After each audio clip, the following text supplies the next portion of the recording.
A beautiful reminder there from Rogue and especially Cadian of just how much players and the human beings behind the scenes that involved, of course, in the limelight as well, sacrifice in pursuit of greatness in the game they love. Cadian, of course, of Rogue, just happy to be qualifying for the Challenger stage, and now he finds himself one map, one game of Counter-Strike away from potential elimination, the Legends stage out of reach. They go up against North, and to talk about it, we do have Chad Birchill and, of course, Jacob Vinegar, otherwise known as Sponge and Pimp, respectively, who actually, both of you, have got serious experience of the sacrifices made for gaming, but also, I think one thing in particular, I just saw a almost in perfect sync nod, as he mentioned, you know, moving away from home for everyone you love. It's a big decision to make, right? And big one jump. to chase a dream. And the emotion there is something that I think we've definitely both felt. And when the payoff happens and when you actually get that victory that you're longing for, that you're practicing for, that you're dedicating every day for, that's when it all comes out, right? To move away from home, to leave your family, to leave your friends, it's a big decision. People go, well, you get to live your dream, sure, but the sacrifices made sometimes it hurts. Jacob. Yeah, definitely. I can only attest to that. I think you summed it up pretty well. Again, you know, being away from friends, family, loved ones, you know, not having the ability to go to your friends at the weekends, going to the party you may want to attend. In general, you have to sacrifice a lot to be at this level. So some guys live at home. Some guys, you know, can balance both having a life and playing Counter-Strike, and some guys just have to give it all up. Having a life. That's how it is, you know, and some guys just have to give it all up and move to another region, move to another city. And for Cadian's sake, you know, he's living in Las Vegas right now all by himself almost. So it's a really rough situation for him. So I can definitely understand and attest to why he's so emotionally involved. Yeah, Chad's definitely been there, and we won't talk too much about that. It's a weekend town. It's only for the weekends. We're not doing a podcast now. Instead, we're going to focus a little bit on their opponents as well. Not just Rogue stepping into the server. That certainly would be an easy win. It's instead going up against North. Quite the opponent, and an opponent that's only been picking up more and more speed, and that's why I think it's likely going to be a conversation of how surprised some of our analysts were, or perhaps a smug Jacob would have to say otherwise, as to why they are underperforming. I mean, they have currently fallen to the likes of Spirit and Hellraisers in close games, 16-13 and an overtime loss versus Hellraiser. I quickly got to talk to him myself, and I asked him what's going on. Because obviously winning DreamHack Master Stockholm, then going in here and losing to the two teams you just mentioned is under par with what you should expect from them. Yeah. So what he said is we still had the trophy in our hands the first day, and we still had half the trophy in our hands the second day, and now we finally woke up and realized that we are in a situation right now where we could mess up the entire year by losing this tournament. So there's a big deal and big emphasis on the fact that this minor and this major means a lot to the North guys. So winning in DreamHack Stockholm, big achievement, right? But it doesn't mean anything if they can't proceed from here. That conversation you had with him there just attests to how much of a mental game this is as well, right? There are so many tournaments, there's so much going on, and for that to still be in their mind, they're still celebrating a huge victory where they were able to topple the best team in the world, Astralis, twice. And we sound like a broken record at this point, but it is such a huge deal. And, you know, imagine stepping into the server. You've just beaten Astralis, 2 best of 3s. You've beaten Na'Vi, you've beaten Mousesports. You've beaten the top 4 in the world. At an offline tournament, you've earned yourself 250k, or rather the lion's share of that, 100k.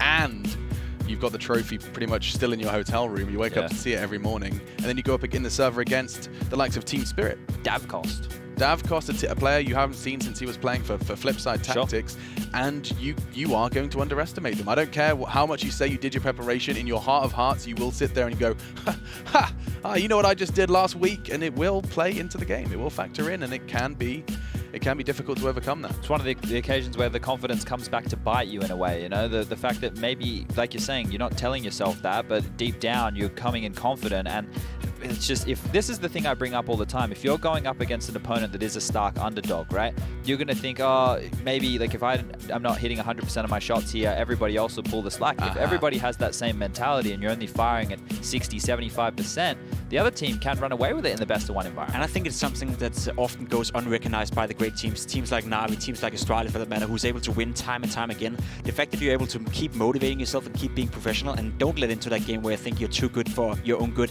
is actually quite a significant ability to have for a team, I would say. So it does put a little bit away from North. You do lose a little bit of, you know, are they not able to keep winning? Is it not a team that mentally is strong enough to be a top team? There's questions surrounding a result like this. Yeah, we'll be looking for answers today here in the best of 1.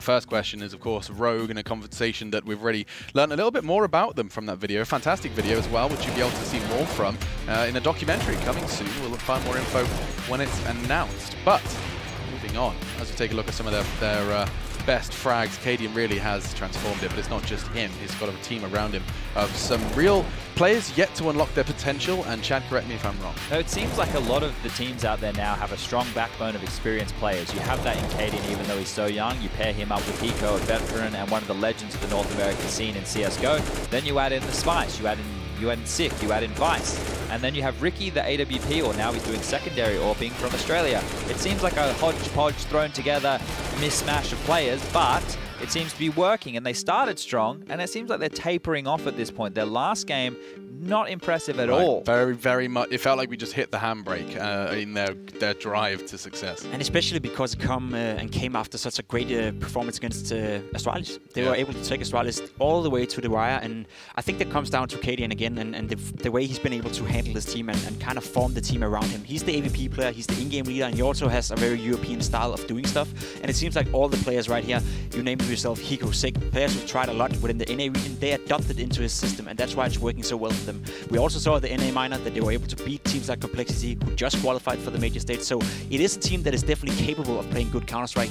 I just have a little bit of a afraid feeling inside my body that North is going to be too big of a mouthful. They are a big team, a big squad. Not forgetting though this victory, or rather close to a victory, I should say, sorry, versus Astralis. They did get off to such a flying start. Like, you cannot discredit 10 rounds on the T side of Inferno versus Astralis. They have the capability. Will they show it here is a very different question. The head-to-head perhaps will provide some answers, Chad, as we bring up those two faces. It's brought to you by The Predator, which is in cinemas September 14th.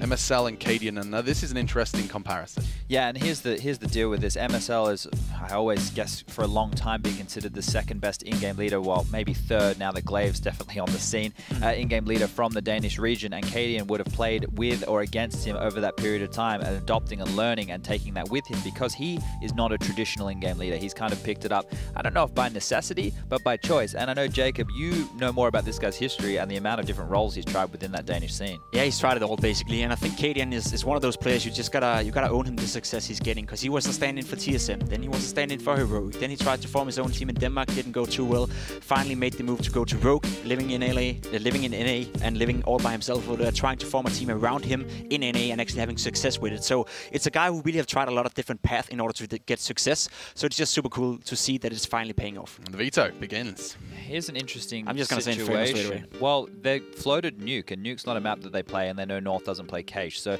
if you want to play chicken in this situation as North, you can let Cache and Nuke go through to the final two maps, assuming that Rogue will probably have to ban out one of the two, knowing that they don't really either. Yeah. So if you get Nuke as North in this situation, you'd be super happy, right? But I don't. Well, they've banned themselves. Okay, so they don't want to play with that at all, and that's the good decision, because North, you are the better team. You have more experience, you have more firepower in that back pocket. This is where, do they let it just be Mirage and Inferno, and then Rogue get the pick, and they'll be happy to take Inferno? That's the case. It's gonna be Inferno. The fact that they didn't leave Nuke to go through means that they may have been worried that Rogue has prepared something special as counter strats on that map. And once again, Jacob is looking very smug, isn't he? It's one of those things where if you're North right now, you just said it yourself, you're the big favorites, you know you're more experienced, you don't want to go into Nuke with potentially starting on the T side and losing the game from the get-go. You want to go into a map that is open, you can start off slow on Inferno, you can get behind 7-1, 6-1, and still fight your way back into the game. Nuke is not a such forgiving map in that sense. Yeah, from 6-1, 5-1, it's 3-1. The odds there, and it does seem like the Rogue are being painted as the underdogs here. There are two things that if North are going to do, and hope it works the exact same way without any adjustments, they're going to get, or hopefully should get, slaughtered on. That pit wall of smokes when they're on the low buys, on the pistol upgrades, they're going to be sending Volda out of halls with the 3 smokes pit, and they just jump on in. If you're Rogue and you haven't done your research and you haven't worked how to play around that, that's a problem. So hopefully Jason and Anders can point that one out for you. The other is on North CT side, the way that they move around with the AWP. You'll see that smoke time and time again from MSL to put out the Molotov to go for those aggressive peaks. Cadian's going to be more than ready for that. Yeah. And then the 4-man stacks. If you know that MSL has banana control, expect 4 guys on that A bomb site. You also know that they're going to do a lot of 3-man banana. You can do pop flash through mid-wall like we've seen in the old days, back 2015 with Fnatic. That's one way to counter that. So if I'm Rogue, those are the things I'm keeping in the forefront of my mind. And that's what's happening in that team huddle now. Just be aware of these tendencies, be aware of these power plays from North, and I need your play right here, Jacob. Your thoughts and predictions. Yeah, I really like you setting the scene, because I feel this will be the real test of how good Cadian actually is as an in-game leader. How much is he able to adapt, and how far can he go with this team? I think North will be too big of a mouthful. They have the experience, they have the players, they have the skill as well, and they, MSL said it themselves, they woke up yesterday, so they're here to play. I think, unfortunately, Rogue is a little bit hard done by the whole system as well. Sure. Facing Astralis, also now facing North in 2 elimination games. It's going to be too tough, but North is and have to take this one. I feel that there is the upset potential, but I have to go with logic. I have to go with the stats. I have to go with the fact that there is so much more firepower on the North side, and that's a safe bet, yes, but all signs point to North. All signs do point North if you're facing North. I mean, I would imagine that's how it works. But yeah, no, I'll join you actually. Yeah. I'll take a leaf out of your book and I think I'll fly that North flag. However, we've already kind of discussed it, and I think we've kind of framed it quite nicely that this Rogue underdog, they have truly got a way into this. This isn't an impossible task. This is an insurmountable task. And in a best of one on a map that they're familiar with, a map they pushed Astralis on, Rogue have got a fighting chance. I think we'll leave it there, gentlemen. It's been a pleasure now to hear from your casters who'll be guiding you through this. Will North seriously go from the highest high to the lowest low, or will we get to see those boys ride again and play a best of 3 tomorrow? Rogue control their destiny. Let's find out with your casters.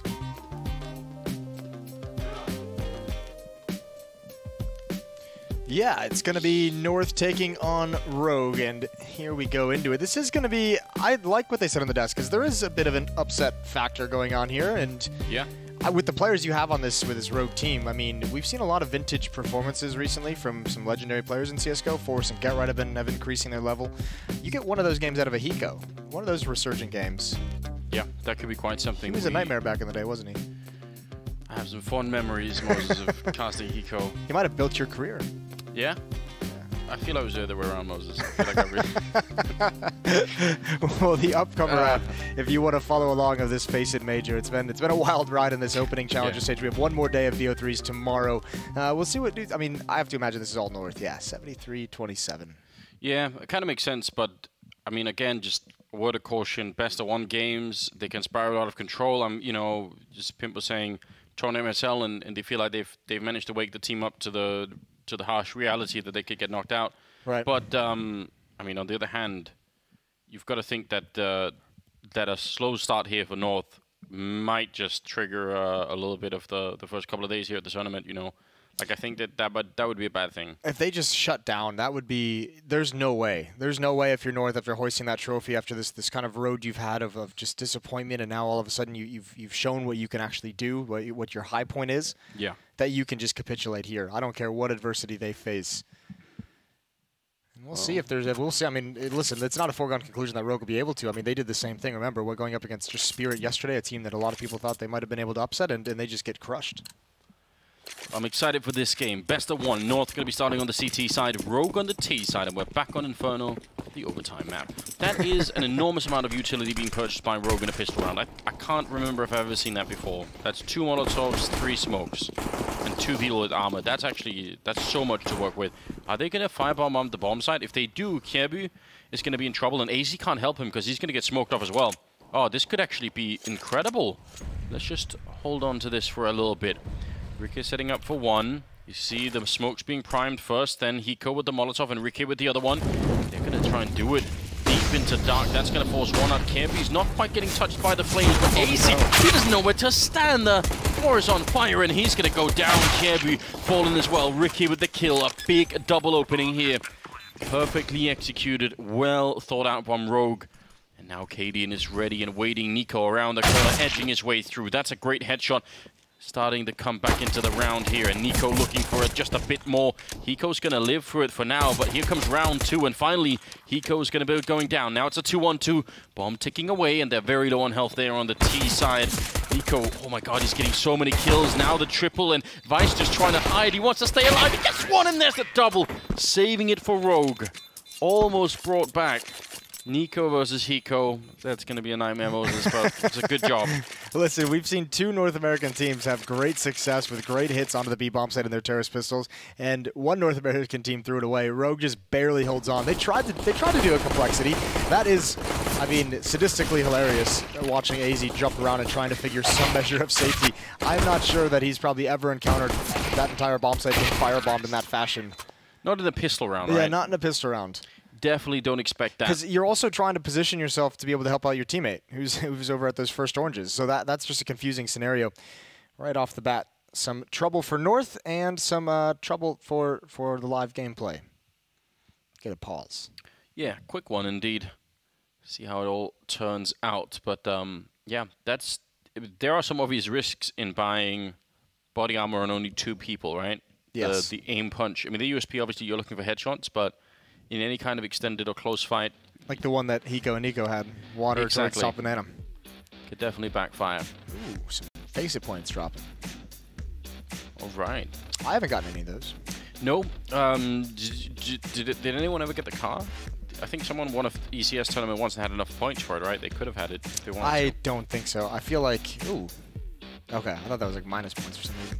I feel like the car has got to be like a 3-year, 4 or 5-year investment of FACEIT points. There's no way it was that easy to get the car. It will take a while, sure, but, you know, bring that home one day. It's all worth it, isn't it? Yeah, your entire Counter-Strike career. That'd be cool. I would love that, Moses. I need a car. What was it? It was one of the first Quake tournaments. The gift or the prize was winning John Carmack's car. Oh, really? Convertible, I think it was, or something like that. I don't know. And then Fatality won an event, and he got a Volkswagen Beetle Bug. Taz got a Mercedes, didn't he? Taz definitely wins in the car prize category. Why can't I win a car, Moses? I want one. I don't have a license, so that might be trouble, but Puckett got a car from Overwatch. Oh, did he? I feel like now everyone's getting cars, Moses. Everyone but us, apparently. I feel left out. You don't have a driver's license. I can wing it. It's gonna be fine. Like, you don't have a driver's license, and I'm never home. I Yeah. have a car. I just don't use it. okay, fair enough then. Well, we'll see. Maybe one day, maybe we can upgrade straight past the car, straight to the helicopter level. Wouldn't that be something? What if you could fly into the in Europe? I could probably fly a helicopter in most European events. Yeah. I mean, yeah, you could theoretically. I just want you to know I'm never flying in a helicopter with you. If you're piloting the helicopter, it's just not happening. Don't see why not. I'm a trustworthy person. Yeah, you are, just not with heavy machinery operation. Yeah, anything that has blades, sharp blades, and all that kind of stuff, and is in the air, that could potentially kill me. Wow. If I ever get a helicopter, Moses, guess what? You're not even invited. So good. I'll take somebody else. I'll take Dan. Dan definitely won't go. Of course he will. I'll take James. James will definitely go. James probably have a helicopter before I do, so... Yeah, James will definitely have a helicopter. He's getting his pilot's license, isn't he? I don't know where he's in all that. I feel like that's a little bit harder than scuba diving certifications. There isn't a big crossover, is there? Or potentially, if he had, though, could he fly the helicopter out and then scuba dive straight from the helicopter into the water? He'd probably have someone... That'd be cool. Put it on autopilot or something? Exactly. Is this like a Tesla helicopter? With like a rope ladder to climb back up again. Okay, so it just hovers there in the air while he's scuba diving. I feel like... There's an idea there. Yeah, there's definitely an idea. You could go look for wreckages, find something. Sunken boats are kind of a creepy thing to look at when they're underwater. I Yeah, saw I one can in Aruba. imagine. Yeah, and it was like a super shallow one. But you just kind of look at it from above, and then you see half the boat sticking up, and then you realize that just 15 meters down, and all of a sudden it's just pure blackness, and it's like, yeah, maybe not for me. Yeah, but what if there's treasure down there, Moses? What if you could find I don't know, golden coins or something? What are the odds, do you think, that no one has searched those wreckages for golden coins over the years? Yeah, but maybe they're not as good as you are. I feel like I would have to give it a try if I was out there. You think you're like a treasure hunting savant? I had maybe a whole weekend where I thought maybe I should be one of those people who buy a metal detector and sweep the beaches for things. I could see you doing that. Not necessarily now, but maybe Not 20 now. years from now. Yeah? Yeah. When you're older. Like retirement type age. No, not even retirement. Maybe 15. Have It's small collection of bottle caps that I found. It's not retirement. It's beaten up by life. Maybe like a midlife crisis type That's thing. now, Moses. That's right now. I'm not gonna lie. Where's the metal detector? Oh no. Well, we'll see. Maybe one day. I find that stuff interesting. I would do that. What things you found with a metal detector? Yeah, I don't know what I would. I wouldn't even know anything about it, but I just imagine the thrill of it. Yeah, the excitement. Are you insane? It doesn't sound that thrilling, actually. It But doesn't sound thrilling even at all. Not even a little bit. we'll figure out a hobby for me at some point, Moses. You've had a couple hobbies. You have kids. I don't think you could have a hobby. No, it's true. You made that choice a long time ago. Well, three years ago. Yeah, it's true. I'll force them to do something that I want to do, and then that's it. Are you excited for them to get to the age where you get to like direct them to do yard work?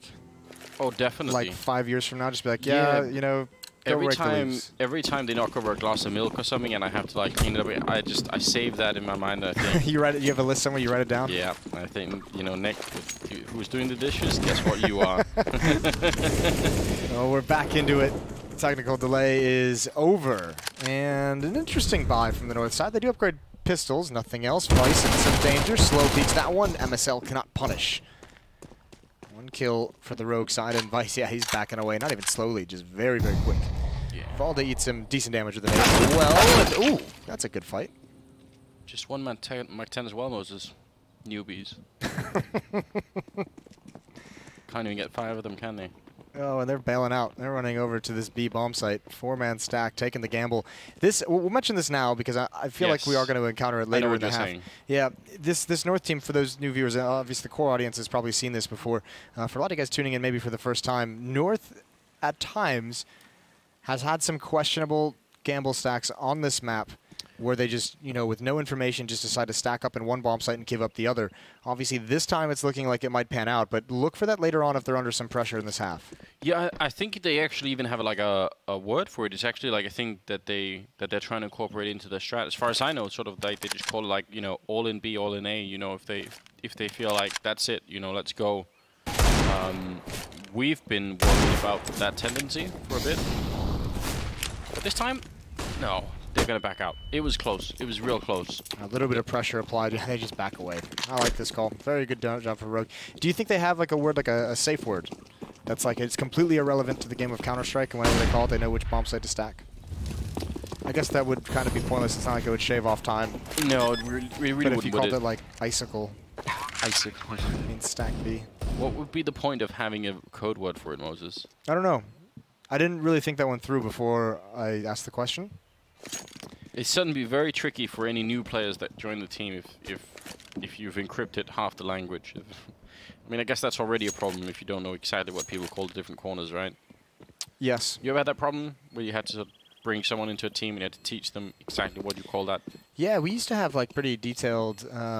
We would do like the mini map, like blow it up and kind of put a little bit more detail into it, and actually put our names into it, put the names for all of our spots into it. We had like 20, 25 names, you know, 30 names per map. Yeah. It's one of the, I actually think it's one of the maybe overlooked parts of the map. It's one of the reasons why we used to think that having mixed nationalities in Counter-Strike would be so difficult is because you have to call things so quickly, and the call has to be not just be he's on the left-hand side, but he's on the left-hand side exactly in this one position, and you have to do it within like 2 seconds. So if you're stumbling over language, you don't get that call out in time, you maybe lose the round. But now we've seen that it can happen. It can work.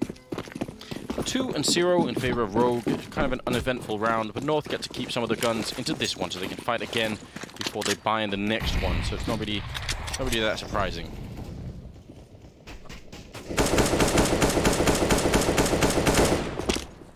Oh, crouching, I think, under some of the shots coming out. They are pushing up. Still have Valda with armor, so he can be dangerous. Same stack. Vice this time. Different angle for Nico. He spots it. He knows what's coming next. He knows there's 2 there. He's handled that very well. 2 rounds in a row. Well played to 2 Vice. There goes Valda. Armor didn't do anything when he gets shot in the head. And this looks like it's going to be more aggressive. Rogue taking the initiative, or at least Ricka. Start wrapping upon this bomb site. Nico hiding down here and hoping that someone's going to be offered up for a headshot. Instead, he jumped on. Flying Mach 10 out of the apartment. That's a great shot from AZ. He, by the way, is one of the players we should probably look for on the north side here. He's been playing pretty well. I mean, also, pretty much you could say that about like everyone on North. AZ obviously has been great for them after a prolonged slump in his career. MSL with the off on this map in Stockholm had some great sequences. Did a phenomenal job with the AWP, especially towards Banana. He loves that fight. Valda, one of my favorite players, very, very strong player. Caribbean as well. You know, he left Astralis at the beginning of the year to come to this team to be the star player. Yeah. So, I mean, yeah, you can look down this roster of North. Even Nico showed some really cool things in Stockholm, even if he's not, like, the most attention-grabbing player. Still needs to change his name. Have you had that conversation with him yet? No, not yet. We'll figure it out, Moses. Maybe we could figure out a bet where if he loses, he has to change it, and then we'll rig it. Jesus Christ. But don't tell him we said that, guys. It's a secret. MSL with the op is going to be on the left side of mid. He's smoked off, and Rogue is... Oh, they're going to come right through it. Is MSL going to be prepared for this? Yes, he is. Knocks that one down. Rika tries to hold the line. It's not going to happen. That's a bomb on the floor as well. Oh, this is going to be so tough. Hiko's only got an SMG. It almost feels like they need to abandon the bomb for the moment. Yeah, that becomes a bit of a treasure that you just can't really get back here, at least not without sacrificing the rest of the team. It seems like a good lineup for KD, and he's got very deep in. Maybe MSL won't be ready for it. He's got the setup. Great shot from KD, and that's very, very patient and not easy to stay crouched there. Could easily have been peeked from the hay card as well. Well, turning around, flashback, and he's getting that kill easily. So still a good closure here for North. 1 versus 3 for Hiko. He's got the time and the health for it, so if they make a mistake, he could definitely punish them. A little bit of health already taken off there. But they don't need to fight him all that much. He has to go and get the bomb down eventually. Kebu, gotta be careful if he backs up. Flashbang there. Another one out, and Hiko having a bit of a hard time finding any of the targets. He knows someone is down in pit. That's where the grenades came from. Now he's managed to sneak onto the site. Jump there. That might have been the one chance, and it was a very, very slim one. Kebu waiting on the edge. Hiko going to be going down. He just looked the other way. Good round for North, only losing 2 players and saving the AWP. They're going to be happy about that. Yeah, the timing is so tough for Hiko to nail down. Well done from North. Great hold from MSL. Just mentioned him in his opping. Easy shot. Sin goes down. Rika cannot land the headshot immediately. That's what had to happen, and that was a pretty big kill as well. Kaden was primed to have a double kill. I think a lot of the issues in that round, I mean, you could think the one player jumping off balcony into pit with the MAC-10 could have taken out the player on balcony like easily. If he had an AK-47, that would have cleared out pit, would have kept KD in a line for him to turn. As well on the other side, Hiko with the UMP couldn't come through that smoke to support his teammates against an op, not at that range. So, bonus buy for Rogue doesn't go their direction, but they have plenty of cash still to have another solid one. Yeah, indeed they do. Kind of interesting as well, isn't it? Sort of Danish captain versus Danish captain, both of them AWPing now. It's definitely a bit of a fight going on here. Story of Cadian is kind of an interesting and evolving one. It's very cool. Him and Hiko have very similar stories in a way.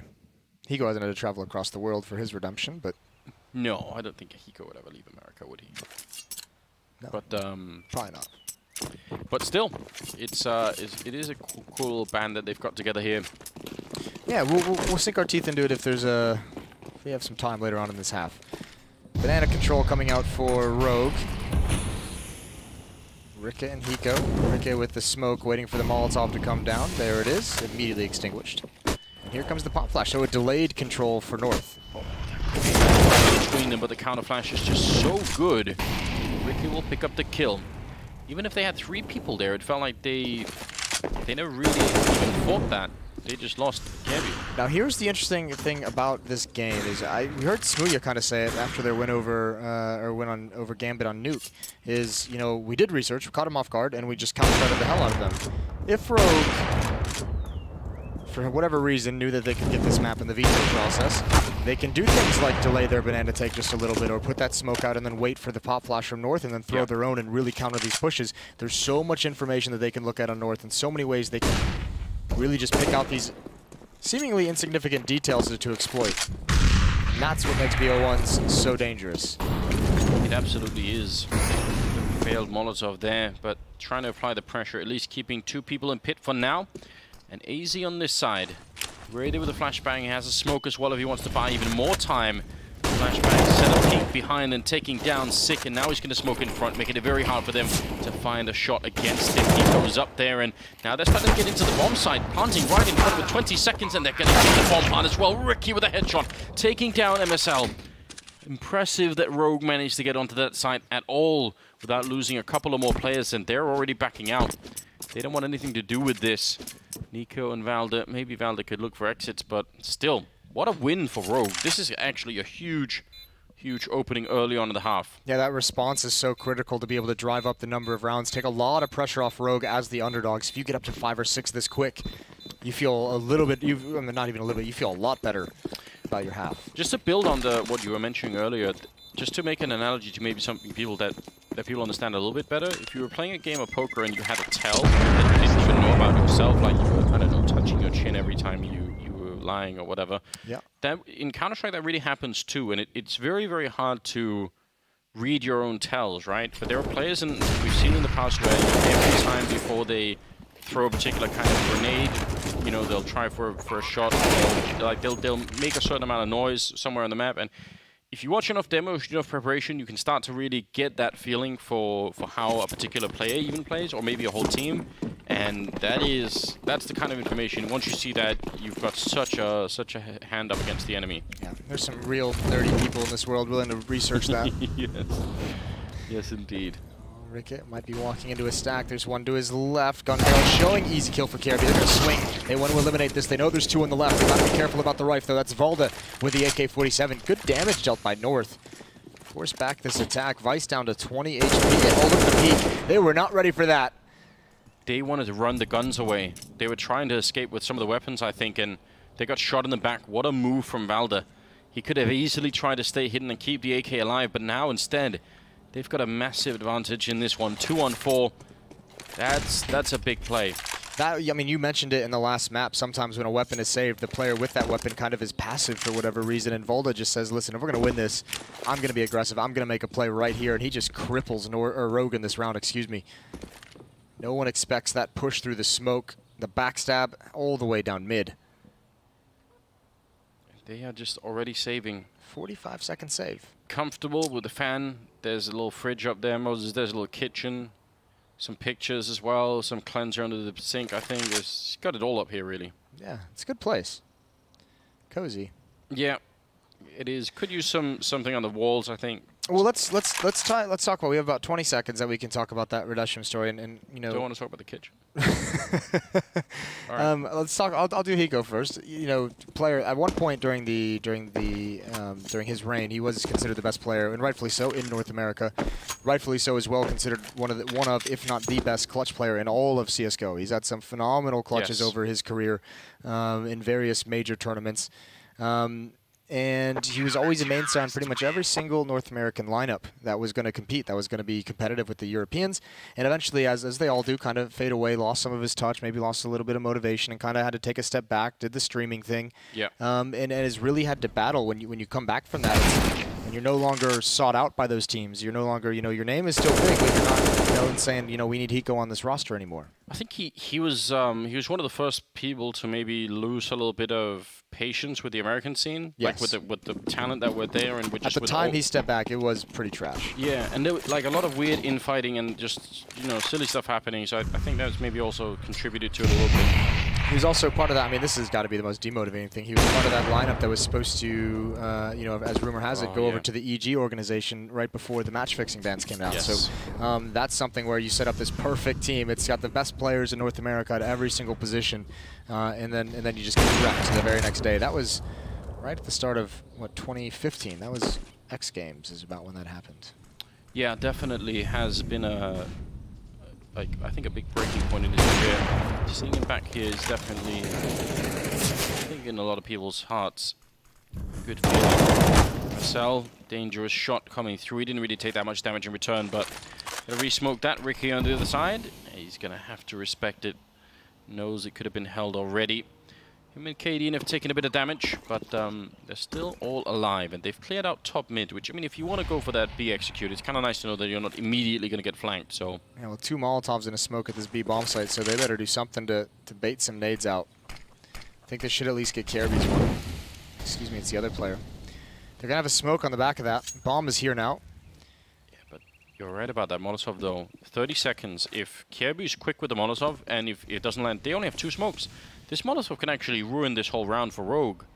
1 grenade motion, like you're absolutely right. There it goes in front at 20 seconds, and they have to wait a little bit and respect it. 18 now, 17. Vice going to be taking down Nico. That's all the way on the other side, but he's going to get refragged by Val there. Now they're pushing into a bit of a crossfire. Only the 1 kill happening for Hiko there, but it's enough taking down AC, and now wrapping around 6 seconds, 4 seconds. Oh, the bomb just goes down, and Sick will pick up the headshot.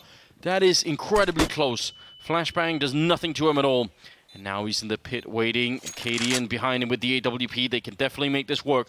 Shadow showing a bit sick, gonna get the one, and then Cadian, can he follow it up? He's hiding in the corner, he misses the chance, and now he's stuck. Kirby ducking down, one shot comes out, and he gets it as well. Cadian taking down Kirby, what a fight. Kirby's going to be so upset with himself. Missed the chance the first time around to punish the missed shot, and then misses the jump as well. Rogue, it's not fancy, it's not beautiful, but they trade excellently getting into this bomb site. 3 players that AZ has to face, even if the spam coming through the smoke, and MSL almost has the perfect flank. I cannot believe Kirby was not able to punish that. You expect it out of a player like that, and look at the investment they have here. Everything that North has goes into this. The Death set it up perfectly. This is a match primed for an upset and an early exit for North. And early on, they're going to feel the pressure. Although Hiko, with his MAC-10, thinking this is going to be much more of a save than it is. Yeah, they've returned the favor on the North side. You're absolutely right. So they lost 4 members in that round, Rogue. So even if they won it, they've spent all of their bank, and so have the other team. Critical round early on in the first half here. They can really decide a lot. Boost up from AZ. This is a position that can get Molotov, although definitely not always going to happen. See how they do. Shuffling about a bit. MSL started the regroup on this side too. They just want to go for the boost. So a boosted crossfire now. That's elaborate. Why not? Go for that vertical nature. This could be interesting. Molotovs aren't going to work. We'll see how Rogue handles some unexpected adversity. It's not, I mean, you gotta appreciate it. Kirby doesn't have any nades. Neither does AZ, so why not? Third player coming back now, it's MSL, and he's got a flashbang. That one flashbang could actually be brutal if they do it at the right time. Here it comes. There's the boost, gets the first, gets the second. Sick with the trade, but Kirby is still up as well. They're not clearing it, they're not checking it whatsoever. Sick is gonna go down. That works beautifully. The idea is perfect from North. And I don't think Cadian's going to come close to this bomb plant. They're not even going to let him.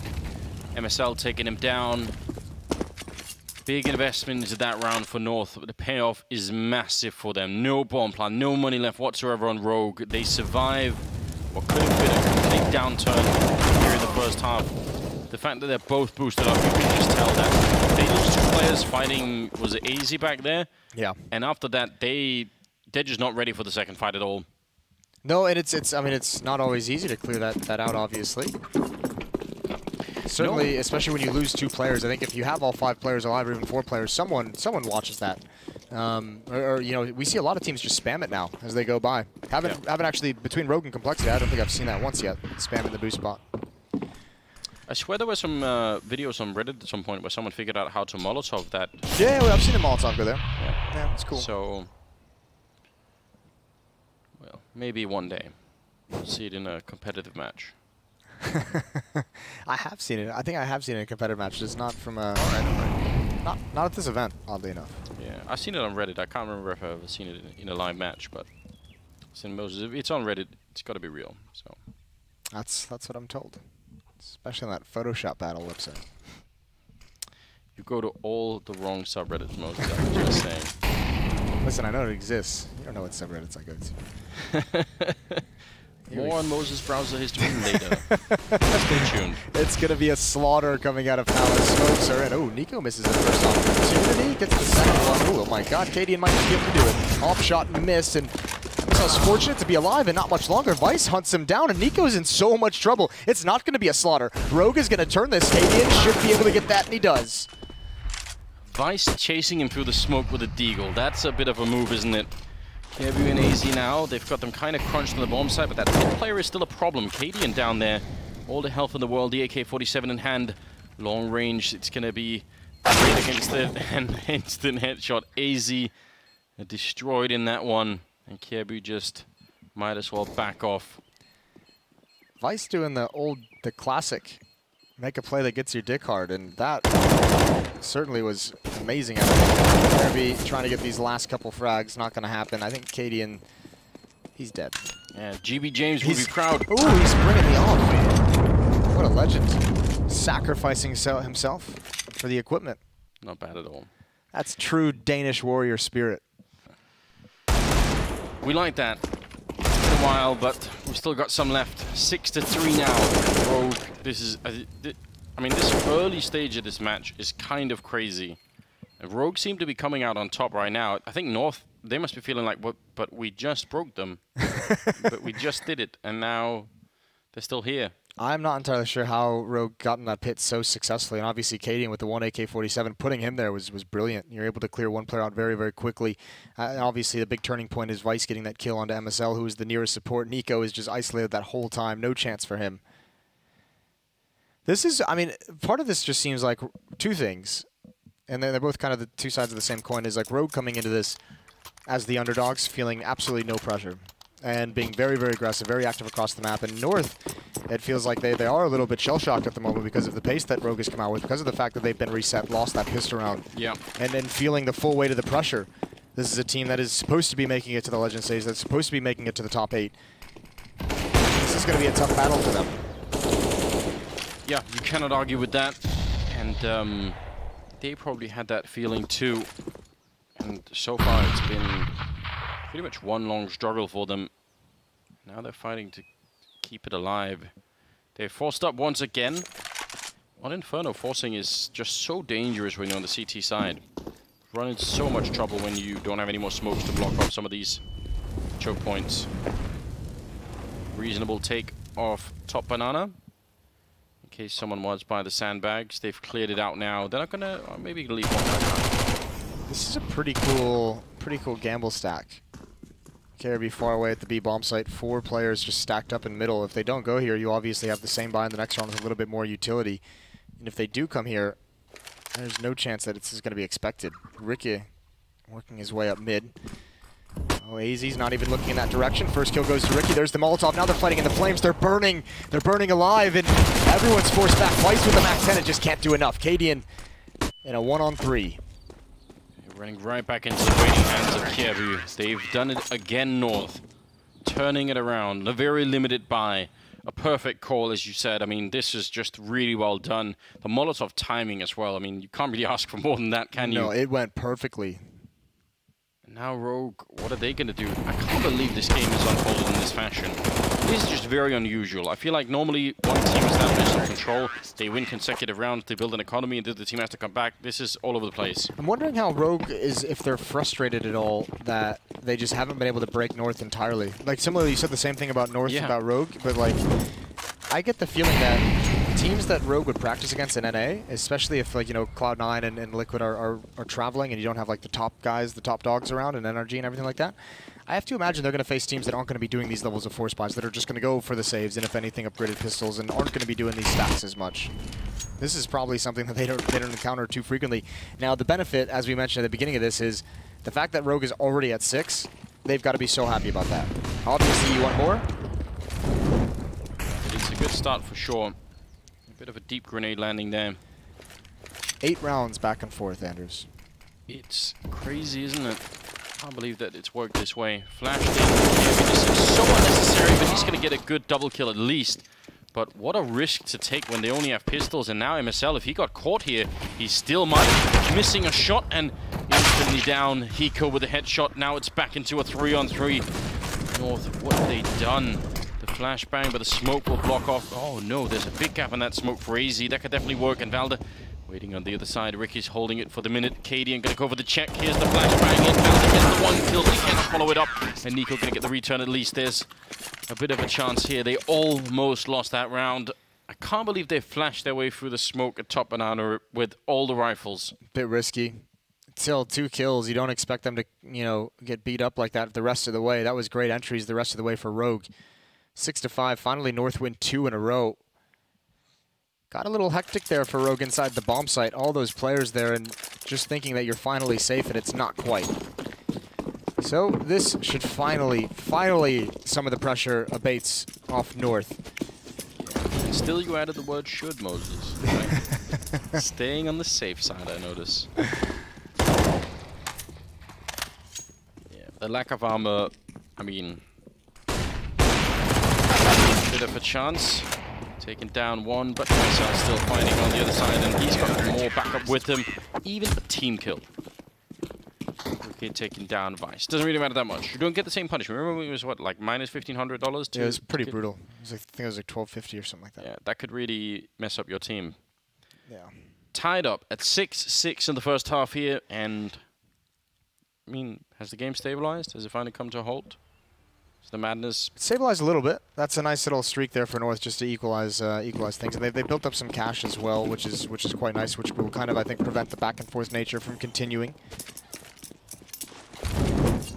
Here we go. Molotov down mid. It's not going to do a whole lot. MSL actually burning, sticking on. Whoa, way too long. 45 HP left on him. He really wants that Hengel. He wants it a lot. He's going back for one more tick of the Molotov. 37 HP. Oh, there's a gap in that smoke. And if you come up that T-ramp and you see that smoke and you think it's clear, you're in for a rude awakening. Yeah, that could end badly. This seems like exactly the sort of fight that MSL likes to take, just holding some of these angles. Yep. No massive flicking required, really. But he seems to be pretty good at it, so more power to him. Well, now, I mean, now becomes the real tactical test of Rogue is you have an op positioned at Banana with MSL who can get all the information, who can fall back very, very quickly. You have to force him away. Otherwise, if you look over at the minimap at the A-bomb site, 4 players, 4 pillars of defense. You have to draw AZ back to the B site. He go with a very, very deep smoke. They're going to try and push in. The flashbangs are working so far, and MSL going to get caught. The early damage was that shot from Ricky, and is that Hiko's? It must be, yeah. There's a little bit of a gap, but they follow it up. I mean, this is just great, isn't it? 4 on 5, and now the bomb's gone down, and North have to think very hard about whether or not they want to take this. They have some money saved up, yes, but retaking B 4 on 5, yeah, they're already backing out. That is so sick. What a hit. Just that one kill on Acadian, and with the smoke already being thrown, you can just continue the pressure. You don't have to pause, you don't have to wait or slow down or anything. Well executed from Rogue. Even North is put on the back foot, and yeah, this is, I mean, they have to save. This is a great save call. Yeah, that's what you want. But Jesus, Rogue is making some of these rounds look easy. The desk kind of talked about it a little bit. They tried to set it up a bit, right? Talking about Cadian as the potential in-game leader. Certainly not something I would have thought from watching the Danish scene. I mean, I know that when he was standing in for TSM back in the day, the core of that team were saying that they were having a hard time teaching him even just, you know, what positions to be in and how to hold certain angles, and they didn't feel like he was particularly teachable. Yeah. He's a young guy, so fair play, you know, he's early in his career, but to take that step and then, you know, now in-game lead an international team, that's actually just really cool. You have to just appreciate that. It is pretty wild. Well, we've seen Hiko try an in-game lead, and it wasn't the prettiest thing in the world, so kind of makes sense. I want Hiko to frag people. Not doing the best job right now. Cadian taking down MSL though. The front Hiko. Oh, he almost gets it on AZ. But it's not quite enough, and now he's in the corner. Going to put up that defensive Molotov, and there is a guy behind him as well. So it's a good job that Rogue don't try and chase it down. That could have gone very badly. Are they going to try and take advantage of this? Again, much like that last round of forcing MSL back with the hit. They slowed things down. They did throw the smokes. Forced out a lot of utility at that B bomb site, and this is Rogue applying a lot of pressure across the map. Obviously would have been phenomenal if Hiko was able to find that follow-up kill right on the other side of that smoke. Sick is going to turn into a lurker. He can do so much damage. If he clears this, if he checks this, it would be incredible. Yeah, you wish he had a Molotov, but he's going to get pushed from he's going to get pushed from behind. Here come Nico and Volda. There's the peak. Oh, he's gone. Now they have to hit the B bomb site. Kirby's on his way back. They have to go. Smoke or not, they have to go through it. Yeah, the delay right here is costing them heavily. Smoke in front puts a lot of pressure on them. You had the right idea as well. AZ winning at the fountain, going to be taking down Vice, and a good follow-up to drop Cadian. This is perfect defense being output here. Triple kill for AZ, in fact a quad kill given that first one, and tied up again 7-7. Now, that's just that one little piece of hesitation, as you mentioned, allowed Kirby to get that smoke down in place, and then all of a sudden, yeah, you're so happy because the first smoke clears, but a second one clears and you've got no chance. Big round for AZ to hold that off. If he would have fallen to Hiko there, the round surely would have been over. And a brilliant hold here right around the fountain. The fish spa. Yeah, he's getting his, he's doing that while he's getting a pedicure. It is, I've never tried it. Have you tried it, Moses? Not the fish one. You seem like the type. I've had a pedicure. Yeah? I haven't done the fish one. Was it good? Yeah. You recommend it? I enjoy pedicure. Yeah, we should go get some before the next stage. We'll take you out for a pedicure. Get a glass of champagne, light some candles. All right. Make it real romantic. I'm all in. 15th round is coming up now. Again, the scoreboard, you look at it, the back and forth of rounds is just ridiculous. Doesn't usually work out this way. Yeah, right in the middle. That's pretty intense. I mean, it's a testament to North, really. I mean, you have to give them props. That kind of an exchange of rounds is way, way harder, way more stressful on the CT side. Yeah. Everything's a little bit more expensive. The kits are an extra added cost that the T side doesn't have. I mean, it's just kind of so tough to handle that and not get broken. And they had to make a couple tough calls on when to save, when to kind of sit around out, on to stack. And, I mean, it's paid off for them in the long run because they never got fully broken. Still here and fighting. We'll see what they could do with the 15th round. Certainly, they should have the weapons and utility advantage. Second half going to be, I mean, maybe just as interesting. Cadian seems to just. I feel like some of the calls that have come out here and some of the strats that have been pulled are really cool, and you really love to see it. It's a bit more tricky when you're on the CT side, though. You don't have the same initiative. I mean, you could try, right? But a lot of the time you end up being passive, and it becomes about how good your angles are and just how good your defense is. So you don't have the same amount of initiative, really, as you do on the T side. We'll see if they can handle it anyway. Just a quick update and all the excitement, Anders. Yes. The little audio cable was pulled out on the Rogue side. Oh. Well, we're not going to name names. No? No. Do we know who? I do. Okay. I'll tell you after. I feel like it would be appropriate punishment, Moses. To unleash the entire Twitter sphere upon him. Nobody deserves that. Everybody loves a good flogging, Moses. Yeah, verbal social media flogging. Get the pitchfork out. Boo this man. Well, hey, we have some time. You want to do the Cadian redemption arc? I don't know his story that well from the beginning. I mean, we touched. We don't have time. It's actually freestyle presented.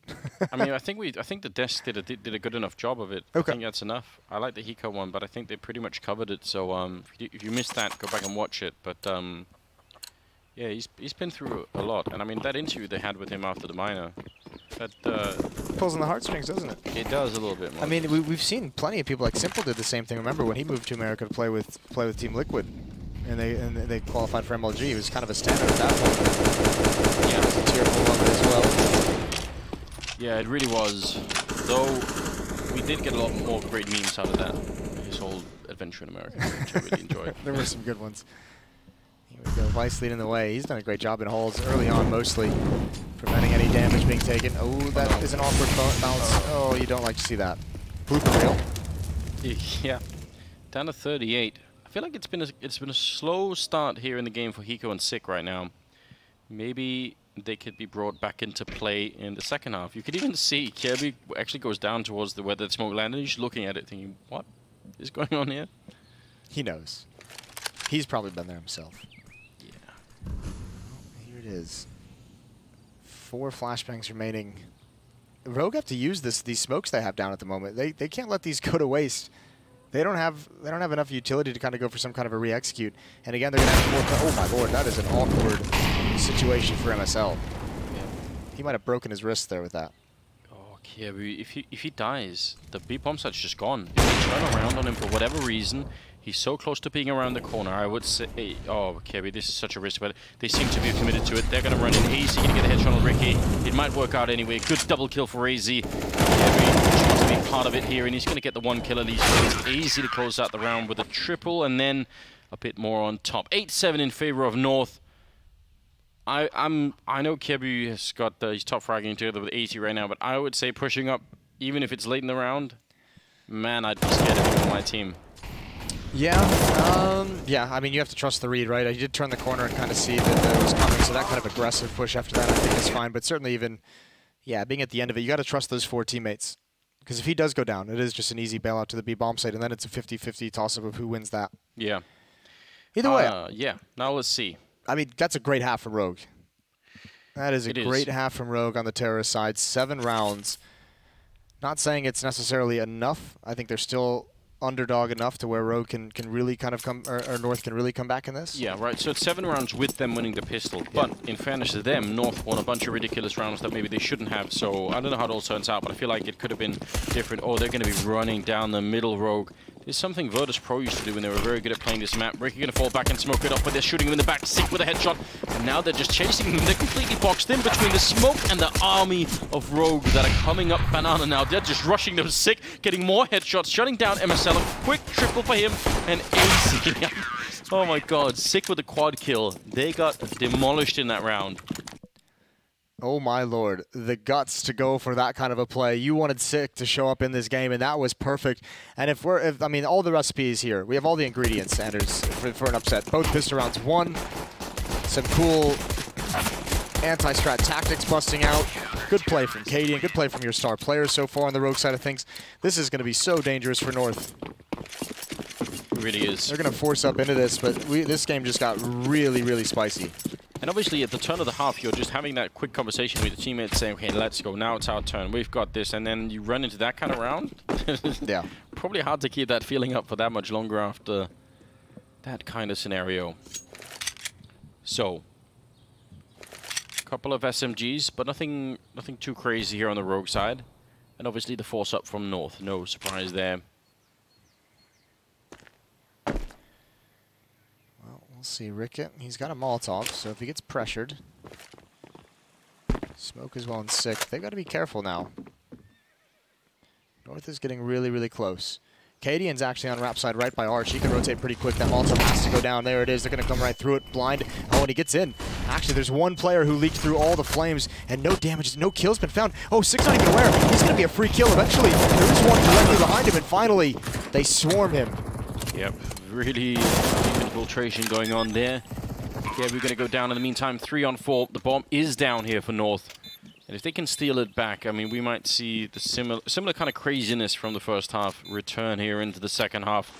Rogue have a pretty good shot at retaking this, though. They've got the weapons for it, and they are pretty early at the bomb site. Nice shot from Ricky, and now more coming through. A double grim on the retake. Now they're getting one headshot, but he's going to get caught out, and he's the last guy defending. So quick on the defuse, even at 10 seconds, they are going to have enough time for it. So looking dangerous, but they recover it. Did get a bit sketchy. Great kills from Ricky on the entry there. Even while getting blinded, that one far away, and the close-up taps as well. KRB tried to get an angle. He tried to go for the hero play, picking up that M4 and getting back towards construction and trying to grab the angle that would not allow Rogue to make a comeback happen. 9-8. Plant is going to help North a lot, but they did invest a good amount into that previous round. They're going to do it again. No armor, upgraded pistols, bunch of smokes and flashes. Round number 18 now, so about 2/3 of the way through potentially. And 8 for North, 9 for Rogue at the moment. And North don't really have anything worth speaking of. They've got some smokes and some pistols here, but they don't have any armor, so yeah, they can get mowed down pretty easy. Eco and Halls. Not too sure about this buy. Is it really? The spy is not necessarily designed to win, although obviously it would be great. I think it's designed to get, you know, two kills, keep the money as low as possible. This is one of those maps where it's really, really valuable to keep teams at the breaking point. Especially in a game like this that just feels like it's going to be a slugfest down the stretch. Vice and Hiko over by Pit. Vice can easily fall back for a double Pit setup. Saw how effective that could be. Why are the chickens holding the corner up there? There's 2 of them as well. They've militarized the chickens. Yeah. Is there nothing sacred anymore? Go to AZ and Nico, you can see it. Like, what's happening? Well, in the pit, there are 2 of them. Smoke is going to be set up for that. Hiko a little bit early with the spray. But any second now, they're going to try and make their way through. That M4 stopping at least 1. A lot more coming in. This kind of fight Hiko just loves. Great triple. No chance for any kind of exit from that balcony. And Rogue are going to pick up one more round. 10-8. Pretty bold, though, for Hiko to go for that kind of a peak as well. If he had kind of missed that first fight he took was an awkward angle. If he had died there, rifle gets salvaged, Pit is compromised. That player in Graveyard is going to have a real tough time. Doesn't turn out that way. Here we go into the first gun round. No AWP on the board for Rogue, neither for North. We've got 1 SMG and a Fama still on the defensive side of things. Let's see how this goes. This is the first, I mean, this is the first big test for Rogue. They had the rush down middle on pistol round, but now you have to go up against the tactics of MSL and North. Tactics of Cadian absolutely surprised me.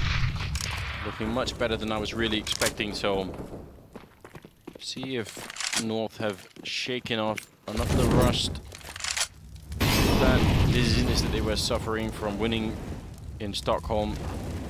They need to be ready right now. Guys looking to maybe be flashed around the corner, jumping right into it with that MP9 and the fire on top of MSL. Absolutely gone. Oh my god, they keep countering him time and time again.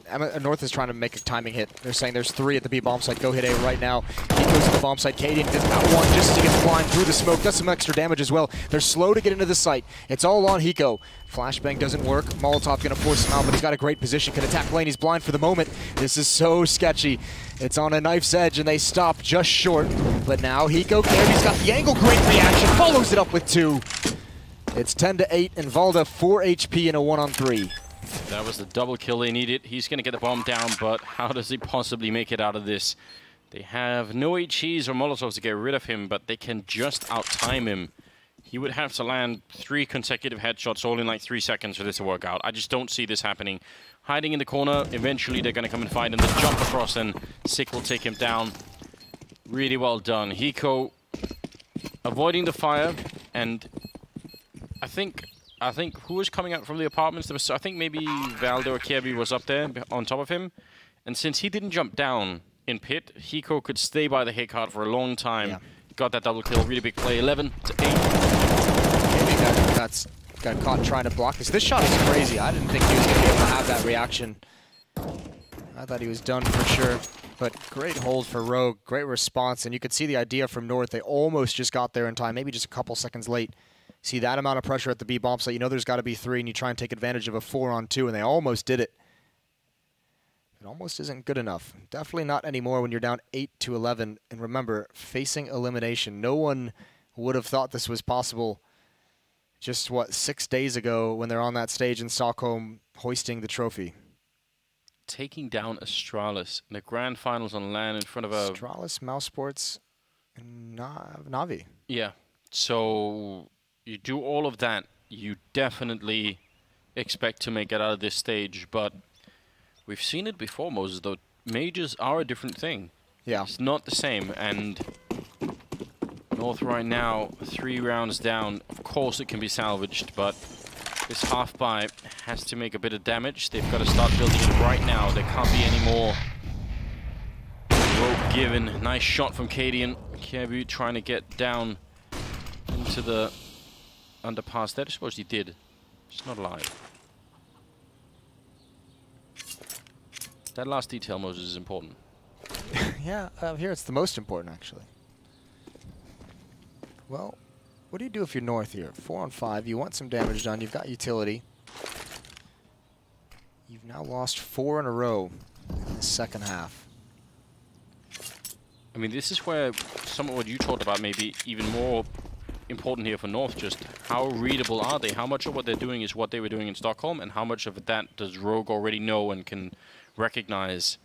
Very hard for us to know right now, but it might be worth talking to Rogue about later on if they end up winning this. 4-on-5 grenades out here on Banana.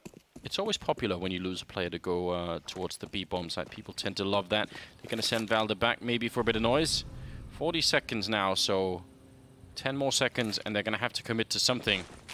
I think Valda threw like 1 flashbang, and now he's going to be back here. There are only 2 people holding, but they do have AKs in that smoke. Ricky right in between, bumping into them in the smoke, and oh, that's a good kill. Nico taking down 1, and Sick has to try and back off, and he almost went down. 11 health. The bomb is going to be going down with 20 seconds. They've salvaged that 1 AK-47. This would be a heroic return, but Sick, they try to push him. He gets 2 of them anyway. 11 health, didn't even matter. And now it's all on Nico. There was a big hope there for North to turn it around, and they just gave it away all on Nico. He's got to take it quite early, and it just doesn't even work. Vice will take him down. Rogue now at 12-8. That actually, I think, that's a bit of a heartbreaking moment for North. They must have known up until that point that things were looking decent. I want to see the replay of Sick getting those 2 kills, because it seems like almost kind of crazy. them to go for this kind of a play, knowing he was still alive. Yeah, they got one, but they didn't even look in his direction. They didn't even believe it was a possibility that he was going to be in there. Which is strange because... Yeah, he got one kill on the boost. I guess maybe they thought he just fell straight back, which is, I mean, yeah, it's likely, but have to clear those corners. Yeah. I mean, you understand the idea, though. They want to take over construction. That's such a strong position to hold for the retake, especially if you can find a way to get a rifle on it. Yeah, absolutely. Double up now for the CT side. Maybe could have been rewarded sticking around, but not gonna risk it. Shot right through himself, down to 34. Listen, we haven't seen it yet in this game as Cadian is the primary opper for Rogue, but Ricka is a very capable opper. He had his time in Renegades and CLG where he was stunning. Double nade on a sick. That'll put him in notice. He actually jumped up to catch the Moses. He was so excited. Yeah. Not anymore. No, it's not the kind of... He learned his lesson. Leave the live grenades alone. Cadian with that ult is going to get smoked off again. Probably going to take a timing shot, holding his nerve, holding his trigger. Oh, he got MSL going for the spam. Big mistake. This is impressive, isn't it? You saw the vote at the beginning of it, and it was heavily favoring North. And I think almost did all of us pick North to win this? We did. Yeah. Did indeed. As Chad put it the best, he knew this stage was set for an upset, and it's primed for it. It's possible, but you just can't go away from it at all times. This is a team that just won a major tournament last week. Ricky in the back. Flash in his face for the minute. He's unflashed by the time Kirby comes around the corner. Getting the one, the flick not connecting. He needs a bit of backup, but Sick is just waiting back here. Good flashbang from a teammate to set up that kill on Nico, and now they're running out of players. 15 seconds here. They can't even get the bomb plant down. They're still fighting to even control the bomb site, and no chance for Valda here. There's only 8 seconds. He cannot get that bomb plant. It's simply impossible at this stage, so time is going to run out. He's going to get a headshot, but he has to back off. 13 rounds now for Rogue, 3 away from knocking North out of the tournament. Now the time is out. He's going to go down afterwards, so no loss bonus either. Oh, God. That is an amazing sequence of teamwork for Rogue. The pick from Ricka, knowing the time as well. It's a great call from Sick to just bait Ricka as much as possible. You're not even trying to help. Let him go down out in the open with his one pick. Flashbang comes in from Vice right in front of the box. You get a free kill, and then you don't even peek for the second. You stay hidden. You make sure they have to chase you. Also, at that point, Vice is wrapping around and comes through the smoke to trade that frag. That is great stuff. Rogue hitting a phenomenal level here, and North just still looks so like they just look like they don't even know what's happening at the moment. 6 rounds in a row in this second half. They probably don't, and I mean, you have to assume part of the analysis after this game, although I don't think we can ascribe all of it to it, but the fact that Rogue have won both the pistol rounds as well is such a big deal when you're playing a best of one, and they weren't even just wins, they were so great wins, weren't they? Really decisive. They were exclamation points of wins. So, because the kills on North are looking kind of decent. I mean, they're getting the kills and everything, but they just started out being like 6 rounds behind or something like that, which is a problem. This is absolutely mental. 13-8, Rogue in a powerful lead, and look at this change of pace. They want to go for it. Vice looks away for a flashback. This is going to be tough. He tries to double up. They're running through flames as well. Cadian, he splits the attack with that Molotov, and he's even blind. Everything going right for Cadian. Nothing going right for North. And they're shut down once again. Not a single point of damage being brought out onto Rogue. Yeah, just shot in the back as well. You could have forgiven Vice for not challenging that smoke and just saying, look, you know what, we've got this handled, but I think that's the kind of confidence that grows when you start to win so many rounds and things are going so well. 14-8 now, 2 rounds away. And North, man, the comeback needed to bring this back, that would be monumental. It'd have to be like a whole new team. Yeah, basically. Here's a buy and a half. 4 AKs, 1 Galil on Volda. Got a decent amount of, due to the obviously maxed out losing bonus, they've got a decent amount of cash behind this. So they may have one chance if they can't win this round. Maybe time Moses for a coach on North to pull the fire alarm and just, you know, bail out. Finish this later. Yeah, delay it for 3 hours. I was expecting more overtimes. I don't think we've had enough Moses. That shot not connecting from Cadian, and yeah, he's gonna get back around the corner quick. Don't want to be not time for any kind of a stroll there. Listen, he hasn't even called for backup. They pressured him all the way to sandbags, and he hasn't called anyone over. They're going to need it now, although Rick and Sick in front of the smoke. Something has to happen. Something from this Rogue team. They need to do something because that B bomb site is about to be laid waste to. And Cadian might get 1 kill, but to ask for more than that and a full execute into this bomb site is just too much. Flashbangs and smokes are up. Oh, he actually gets that shot that could have easily been a double. Valve very low on health, but now they're going to cross. Is he going to try for the wall bang spam? He's a bit worried that they're chasing him down, but North Roll staying on the other side. Kirby getting a good kill, and Valde following up there. Galil done a lot of damage already. 4 versus 3.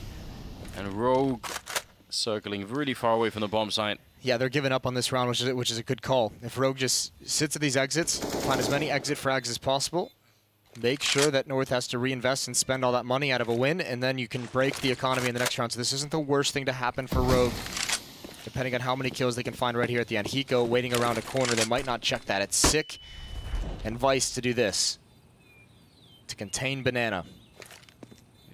He's going to be spotted out first. Great exit frags coming through. Nico and Kiebu even, so nothing is contained. They all make their way out with the rifles. Pretty good stuff for North. I mean, again, you said they need to be a new team at this point in the game. That's a good start. First step is there. Building up a little bit more cash flow as well. Double up again, going to come out for the Rogue side. And the good thing, I mean, it's a hard strategy to break at times, but the good thing about Rogue investing in double op is it will exhaust their money much, much quicker. So if North is ever looking for an easy way to get back and even up this scoreline, it would be to break that economy. And the double op is certainly going to help in that department. They have to be able to, they have to make sure that they don't take too much punishment early on in these rounds. You can see Cadian. He's been feeling it all game, and obviously Careby got picked off in this fashion once before. Stand up there, maybe his shoulder showing, but he's going to fall back. Well, you stick around too long at that angle, you could get shut down from second mid as well. So maybe not worth it long term. Pretty good up here in the apartments, and Cadian's ready once again, taking down AZ. I wonder, I mean, I don't know if anyone is ever going to say this out loud, but I wonder if there's some feeling on North as well that the fact that you might be losing this game to Cadian because he's like the exiled one from Danish Counter-Strike, that even can hurt a little bit. You'll never get them to say that, but I wonder if there's something there.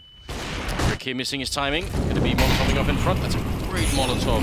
They're going to have to either use a grenade or wait for an excruciatingly long time on the other side. And that time waited is a big problem. Ricky goes down. Sick gets one. Oh, he almost followed up. The double spray would have maybe done it. Now it's a 3-on-3. Cadian walking in, scoped on the other side. Kind of waiting to see if anyone's going to come running through. A couple of shots. He's not revealing himself just yet. Hoping that they're in the wrong position. Valve right on top, spamming through a little bit. And Cadian is just cold as ice right now. Scoped up, soaked, and walks through, and he almost got that. That was really almost happening. Nico going to be taking down Vice, and the retake probably done here as Hiko is going to be alone. The bomb ticked quite far. There was a big opportunity there for Cadian. I can't believe he went for that. You're exactly right. He was so close. Valde trying to take his weapon away. He's going to do it. Only kill for Valde in that round. 3 frags from MSL. Another B hit. Gets a win for North. I think Rogue here, money's starting to run out. I think he can run out. That's great. You're waiting for the response. Waiting for Ricky to do something, and Sick was almost able to double up. There was something weird. Cadian was on the rotation over. When that Molotov was thrown down by Sick in the bomb site, it stopped the attack, but Cadian actually shifted back towards the A bomb site as if it was going to be a fake. Didn't stick around long enough. He could have had a flashbang to help his team out. Yeah, it's because they waited behind the Molotov, right? He probably thought, wait, what's going on? Why, yeah, you know, no, not hearing footsteps or something. Or, that might be a sign, though. You don't want to start overthinking things. That's a really good point, but it's also so hard not to do, right? Yeah, it absolutely is. But when you're that rotator, right, and it's so critical that you get between bomb sites, it is so easy to be like, okay, I have to rotate to B, and then say, yeah, but what if this is a fake? And you can't have that. You have to go a little bit more by feeling in that sense. Well. Especially because you were halfway there, right? Like in that position, you're not really stopping any kind of thing, any kind of fake going on at the A bomb site either. Yeah, that's a good point. So, the double AWP turned out to be expensive, as you were pointing out. Let's see if it's gonna maybe change something for their economy here. At least there's an MP9 on Ricky, so certainly that's a bit of a problem. It's not devastating, but you don't want to let North back in the game. And if you were going to lose this game and get knocked out, you don't want to have it be a comeback from 14 to 8. 14 to 8, yeah. You definitely don't want that. That would keep you awake for a couple of nights, wouldn't it? A couple of years. A couple of years, Moses. It's pretty dark. Oh no, Cadian. You do admire the risk that he's willing to take. I feel like he has to play like this, you know? Yeah. He's leading the team, he's just feeling it, and he has had some good shots. Leading strategically and oh god, that scared me. Leading by strategy and by example. Look at this call.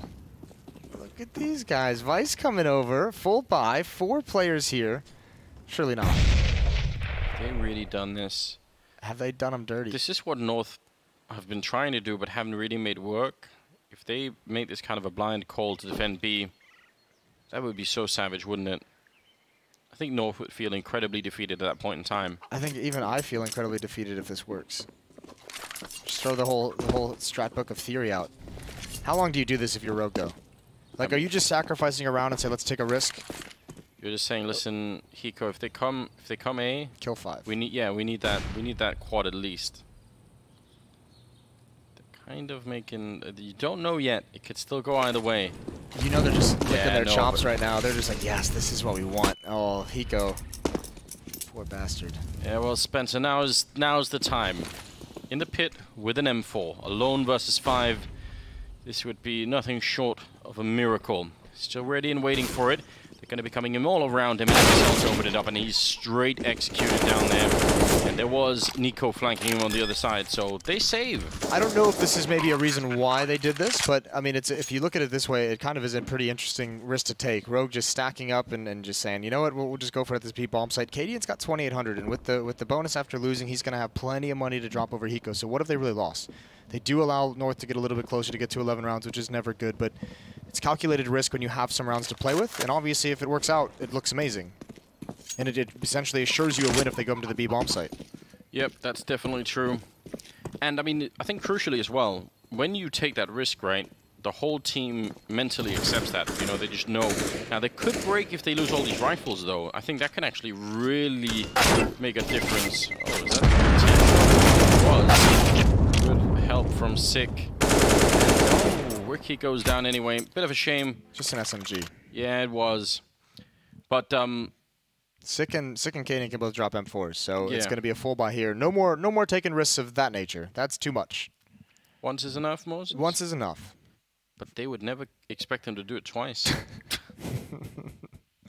You are by far the worst devil's advocate. I'll see what they're going to do now. 14-11.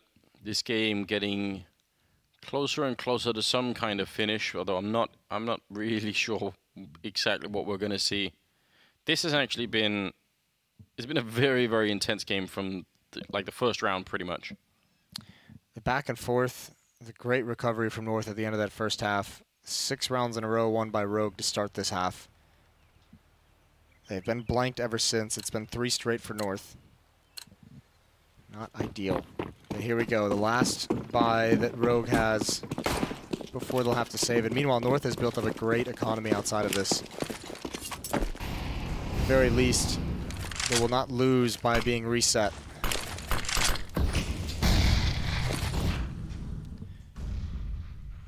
Heavy play towards the A bomb site. 3 in halls with the bomb. MSL and Nico coming up. Cadian might have a chance to get 1 shot. Hiko's going to have a big job to do as well. But he's going to get completely wrapped on.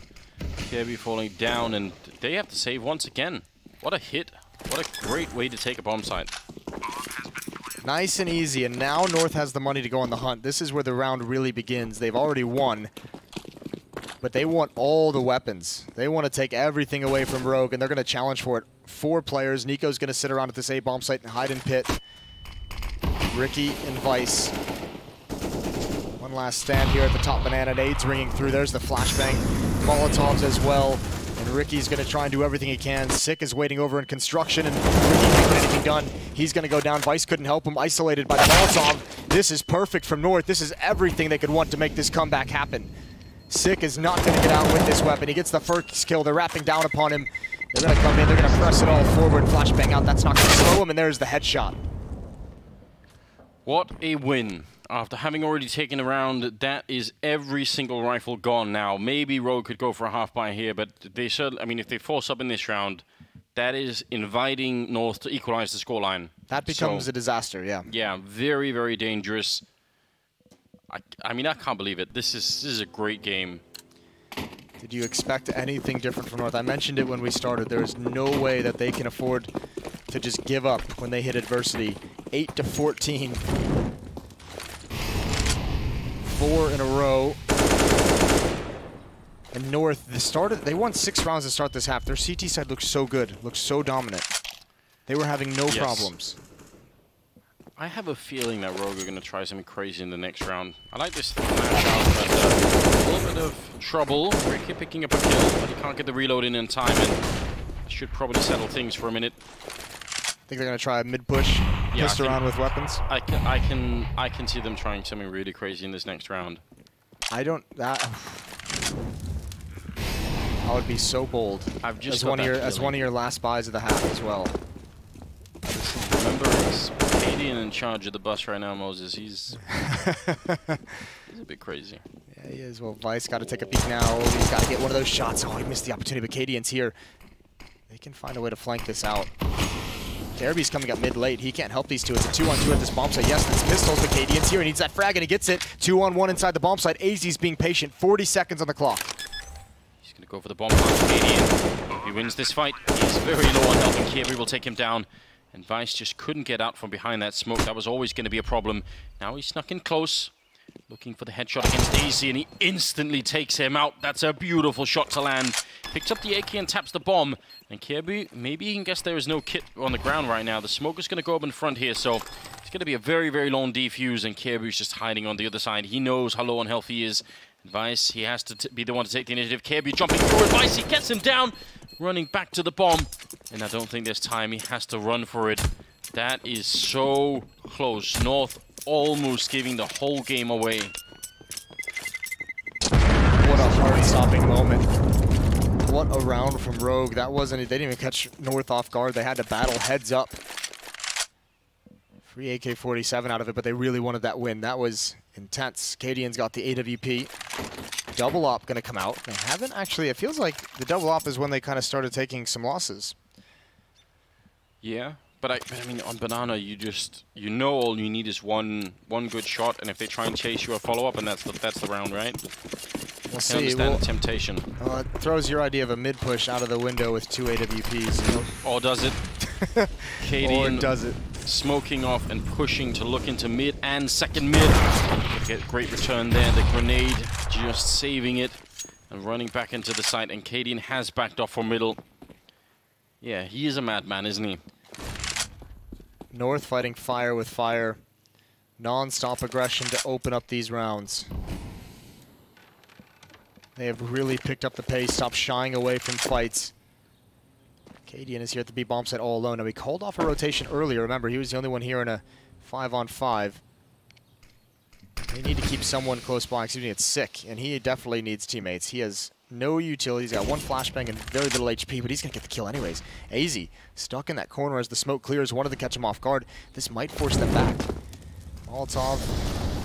Flashbang, no presence, but it's cheating 2 rotations. Rogue feeling the pressure, everyone evacuating. Cadian's coming back now, and I think he has time to get into position, but that was so close. Yes, he does, and Hiko inside of the bomb site. This could be a massive round. 1 good kill for Cadian here, and that puts so much pressure on the rest of North, trying to wrap around the bomb site. It buys time for Hiko as well. He's just ready and waiting. Oh, he turns around just at the wrong time. 1 has already crossed. Is he going to be ready for this? There's Hiko with 1 big kill. And Cadian, the bomb is down at 28 seconds. This might be everything they need. Valdi with 1 versus 4. He's going to get the headshot, but there's no time. How does he pick up this bomb? They're all coming for him every second now, and the rest of Rogue get closer. He's got the bomb, walking into the grenade. Vice on the other side, and he's going to get double peek. Cadian will take him down. Rogue, they managed to call back that gravitation towards the B-bomb side. 15-13 now, 1 map or 1 round, sorry, away from knocking North out of this. 2 chances. AZ not expecting the AWPer in front of that smoke at that angle. This was a big kill. Hiko on point because Cadian had just turned his back, but that one fake that Balda throws over at the B bomb site almost punishes Rogue. Everyone leaving the bomb site until the last moment. We should say, I mean, normally throwing a Molotov and a smoke into or a flash into a bomb site doesn't really count as a fake. But when you're this close and the tension is so high, you can this inexperienced. Yeah, and you can tell like the psychological impact on Rogue in that round. Instantly, they thought something was up. Especially knowing Sick only has 30 HP or so in that round, you Right. really want to jump a rotation. Well, Complexity was just in this situation on the last map. 2 rounds to close it out. North, 2 rounds to bring us to OT, or they go home early, which would just be an astounding result. Yeah, it really would be. I mean, it would just be obviously be very hard on the team, but also very hard to explain in general.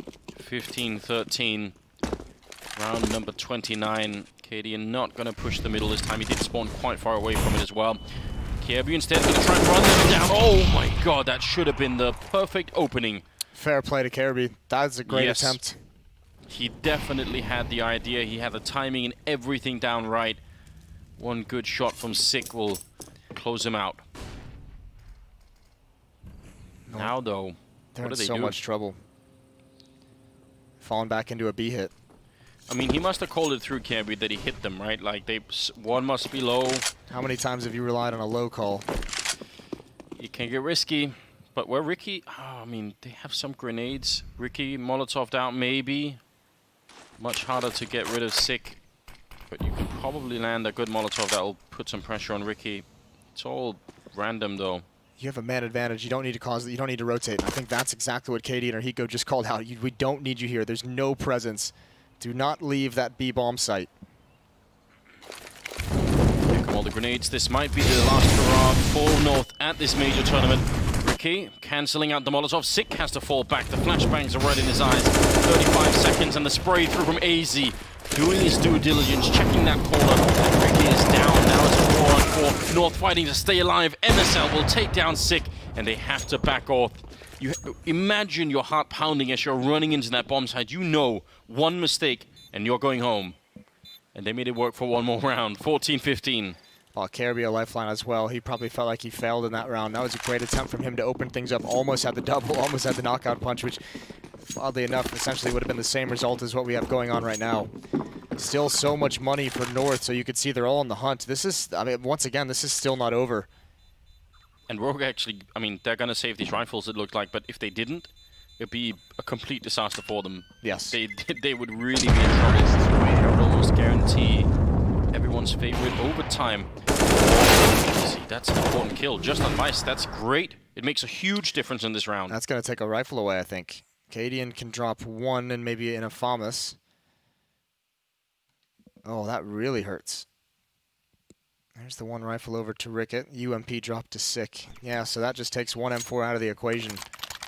Every little bit counts. 30th round. It's been a 6-1 run for North to come back into this game. Great damage with the HE grenade. 3 players here. Are North really doing this? They are rushing into the bomb side. They're ready. They're not stopping. It's all down to this. And Ricky going to pick up one. A great double kill. They might have made a big mistake here. They keep on pressuring it, but there's so many people on the bomb side. Finally, they take down Ricky, but Sick is hiding in the corner. They don't even know that he's here.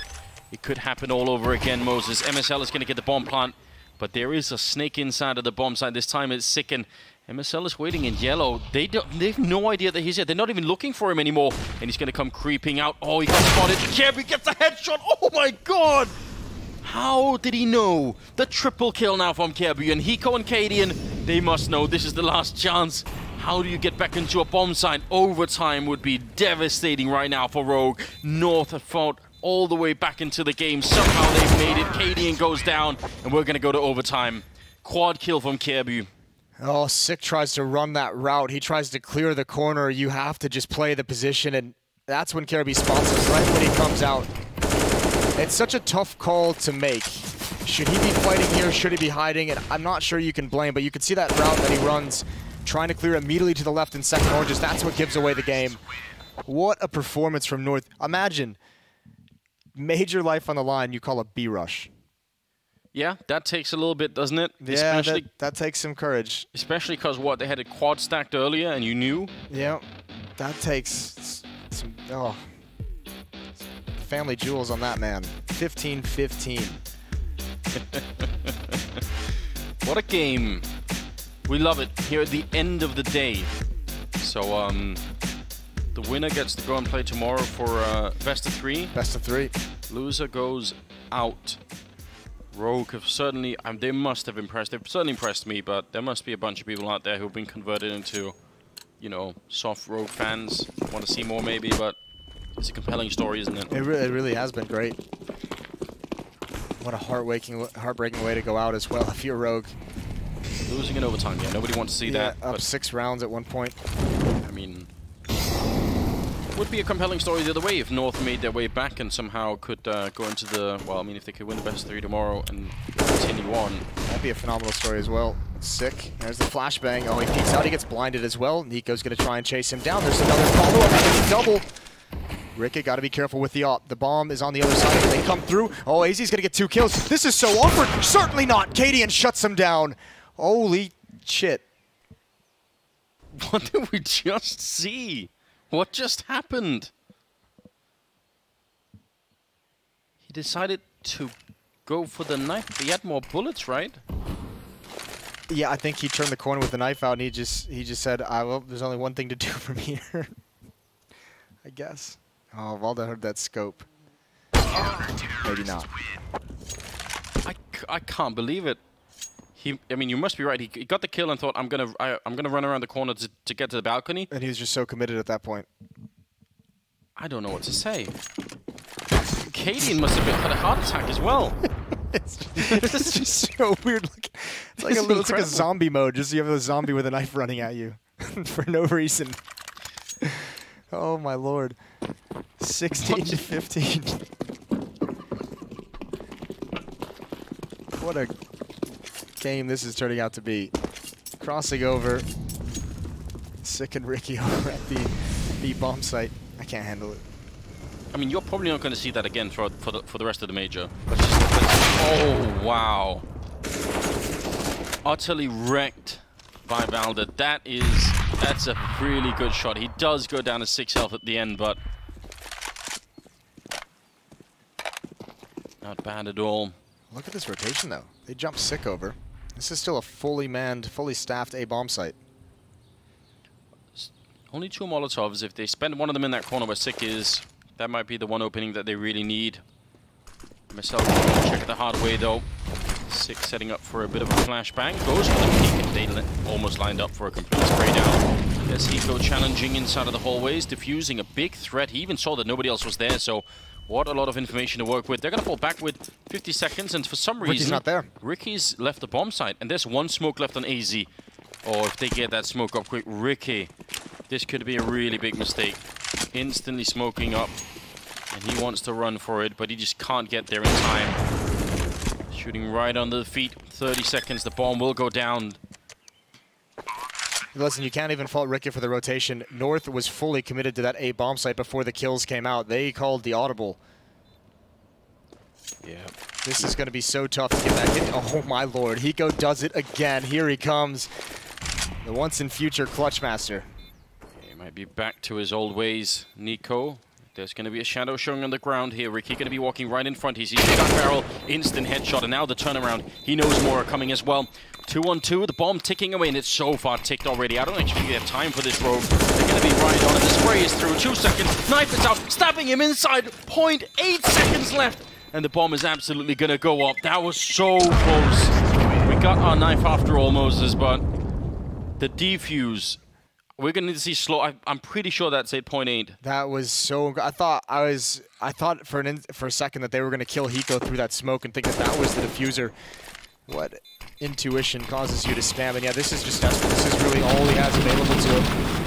Hiko just wouldn't go down. Just look at this 0.8 when he gets it. Unbelievable. If he misses one of those stabs. I mean, remember, Vice got tagged down to 76 as well when he's coming in. If he, how much is a knife stab? Do you know? Not the regular one. I'm sorry, I don't. I should, Moses. How's the bus taste? Vice, oh my lord. He's cramped through. What is this utterly mad game that we're seeing? This is not supposed to happen. Excellent kill to follow up spray. Oh, he gets the headshot transfer. How does that even work? And keynote, Cadian had his back as well. There was one player coming around to backstab Vice, but Rogue making all the plays down the stretch. They've got themselves a 5-on-1 to take a round lead in this first half of overtime. Volda going to try and do whatever he can. It seems like he's been left in the cold a couple times. He's the last guy left alone, just made it look silly. Spam coming through, they know exactly where he is. There's the finishing blow. 17-16 in the favor of Rogue. Cadian 26-25 on Sick. This was a godlike spray. Guys, I mean, the control as well, because it's easy to panic, especially obviously in a playoff game at the Major where that second player, like, he had to go back and clean up that kill, didn't he? He really kind of, I don't want to say screwed it up. It's not necessarily the easiest shot in the world, but could have panicked a little bit more. We see that happen a lot, especially when you are in one of those flanking situations where it looks and it feels like you've got the easiest double kill of your life, and then, yeah, just a little mistake will screw it all up. 17-16 favoring Rogue now. They've got 3 chances to get 2 rounds here on the T side of Inferno. This is one of the best games I've seen in a while. It's really, really just mad Counter-Strike all over the place. There's some crazy things going on in this game that you just wouldn't expect. It's not like, I mean, it's what we always say, right? It's not like the most beautiful, the prettiest Counter-Strike. It's not perfect, no. But like, this is awesome. Oh no, this isn't watching the Diamond Standard at all. But but some of the rounds that are called are just, they're so creative, right? And sometimes when you're watching, you know, 2 of the top teams that are so used to playing each other that you sort of almost feel like you've seen it all. So to see some of this stuff here is really just great. Rogue, a team that we don't get to see very often. North we've seen a lot of, but they're getting tested to the max right now. Cadian finding a spot right in front, and they're gonna try and see if they can push him behind it. Grenade could have been much worse. I don't know how, but Hiko got absolutely battered by something. 2 HP. All right. Could that have been a random think through? It might have been. It looked like Rogue. It seems like they want to find a timing, much like North did, but they were just a little bit too slow in the take. They paused here at the top. Interesting to note as well for North, 5 rifles. They don't have an AWP that we saw in regulation, maybe fearing the economic repercussions here of overtime. Could definitely be a gap built between those 2 smokes, and Kirby's happy to occupy that for the minute. Vice is up in the apartments just hoping to look somebody in the bomb site, maybe hoping for an angle in there. North have no idea what's going on. They have no clue that this is about to come. They really don't. Nico being forced out of the pit, the flashbang right in his eyes.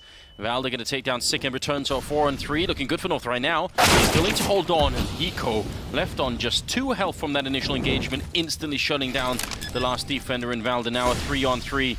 He's low on health, but he's certainly still alive. And now MSL coming in from one angle, and this could be the big play right here. Hiko's down there. It's just a smoke, and it's not going to go down into the pit. A grenade would have done him in. And MSL sneaking through, 1 flashbang. Hiko finally going down. 3-on-2, holding on to the bomb inside of the site, and it's going to take a long time. Oh, a flick coming out. Cadian taking down AZ, and Kirby's the last one. He's going to go down. Cadian drops him. 18-16. What a defense, and what a round from Rogue.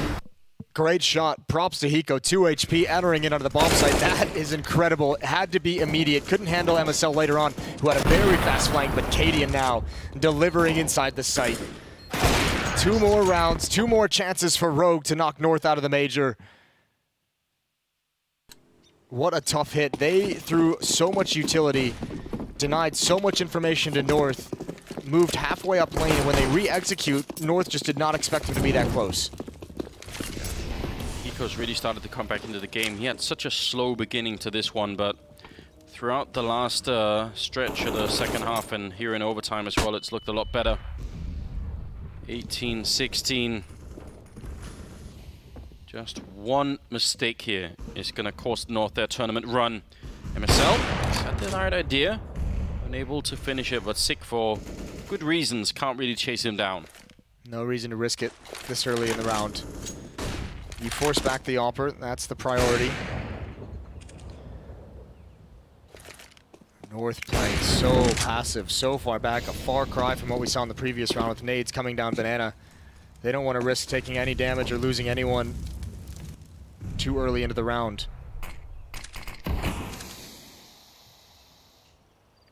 MSL, ooh, he's going to challenge, he's going to find it. Vice trying to hold off that push, but if you don't get that immediate headshot, it's all over. Again, those kind of challenges are not easy to do when you're about to get knocked out. You've got to summon the courage somehow to make that sort of play, especially when you're Opera, especially when you're the captain. 33 seconds as they try and crunch the bomb site here, and what patience from MSL. Could have maybe had the follow-up, but Kirby dropping the bomb on the other side, and Cadian gets one, but it should be all over here. 22 seconds in a 2-on-3, AZ holding construction, and he's going to take down Sick. What a heroic play here for MSL. That's so well done. Cadian is going to have one last chance here against his... No, not even that. Valde instantly there. He wanted to get away, and I can understand why, but could have maybe been an interesting 1 versus 3. Either way, 18 to 17 now, and double overtime if they can win one more round here. It's very possible. It's within the grasp. That B split, yeah, MSL just whittles him down enough. First Vice, and then Ricka holding his nerve with that kind of a shoulder peek. And yeah, I was going to say that's very hard to do. Again, all the pressure on MSL in that one. It's very hard to do in the 6th round of the game, much less. Yeah, much less in the 35th. Oh boy. Extra pistols being dropped in the ground just in case you ever retreating in CT spawn and need a swap out. Why not? Yeah, just a little bit of a safety net. 3 players at Banana. This time it looks like they're going to challenge. Smoke coming down. Molotov as well. Cadian getting blind. You don't want to go too deep into this. You know he likes that fight. That's a mistake. Cadian, this round, maybe trying to do too much. Here comes Sick up mid. Can they find their way into this bomb site? 4 defenders, and they've really hit the brakes. What a high-tier player MSL has turned into with this AWP. I mean, this is an overtime for one of the most important tournaments, if not the most important tournament of their lives, and that's back-to-back rounds where he goes and looks for the opening and gets it. You can't really ask for anything more if you're on MSL's team right now. At Stockholm, he did a great job, but he wasn't having a high percentage of opening kills. He stepped it up, like you said here. Again, so close to lane, so close to being ready to blow this up. Yeah, it's the fact that there's going to be no signal almost. There are a couple of flashes, and now they're going to make their way around the corner. The smoke up in front, blocking one. Oh, that might have been a team flash, in fact, and Kirby's still hiding back here. He wants somebody to drop. He's going to get what he wished for. Big double kill, taking down Vice and Hiko. And ladies and gentlemen, double overtime is definitely going to happen here. 18-18. Yeah, let's keep this going. This game is too good to finish now. Yeah, I'm fine with it. Nice play from Kirby, just hiding the goal in mind the whole way, not picking up too early. And you're right, that is a team flash, and the last time they did that, I think it was just the round before, same thing happened. They went for that very same play in the pop flash. The timing is just a little bit off by a quarter second. Cadian cannot be making those plays. If you know there's going to be an Opera atop Banana, you need to use the flashbang. Operas at this level just too good. I actually can't believe we've been this blessed with great games in the Challenger stage. Think how many teams we haven't even seen play yet. It is just so mental. How is it this good? Do we deserve it, Moses? Should we be feeling guilty? I think we deserve it. We've done a lot of good things this year. I appreciate it. I have. I don't know about you. Never. Round number 37 now. It's getting way out of control. New score to look for is 22. Valde just going to be... Oh, he's going to continue with the backup of MSL. Chasing down the middle, but they are holding on. They're kind of ready for it. Rogue have been doing something similar, so they felt a bit paranoid in that moment.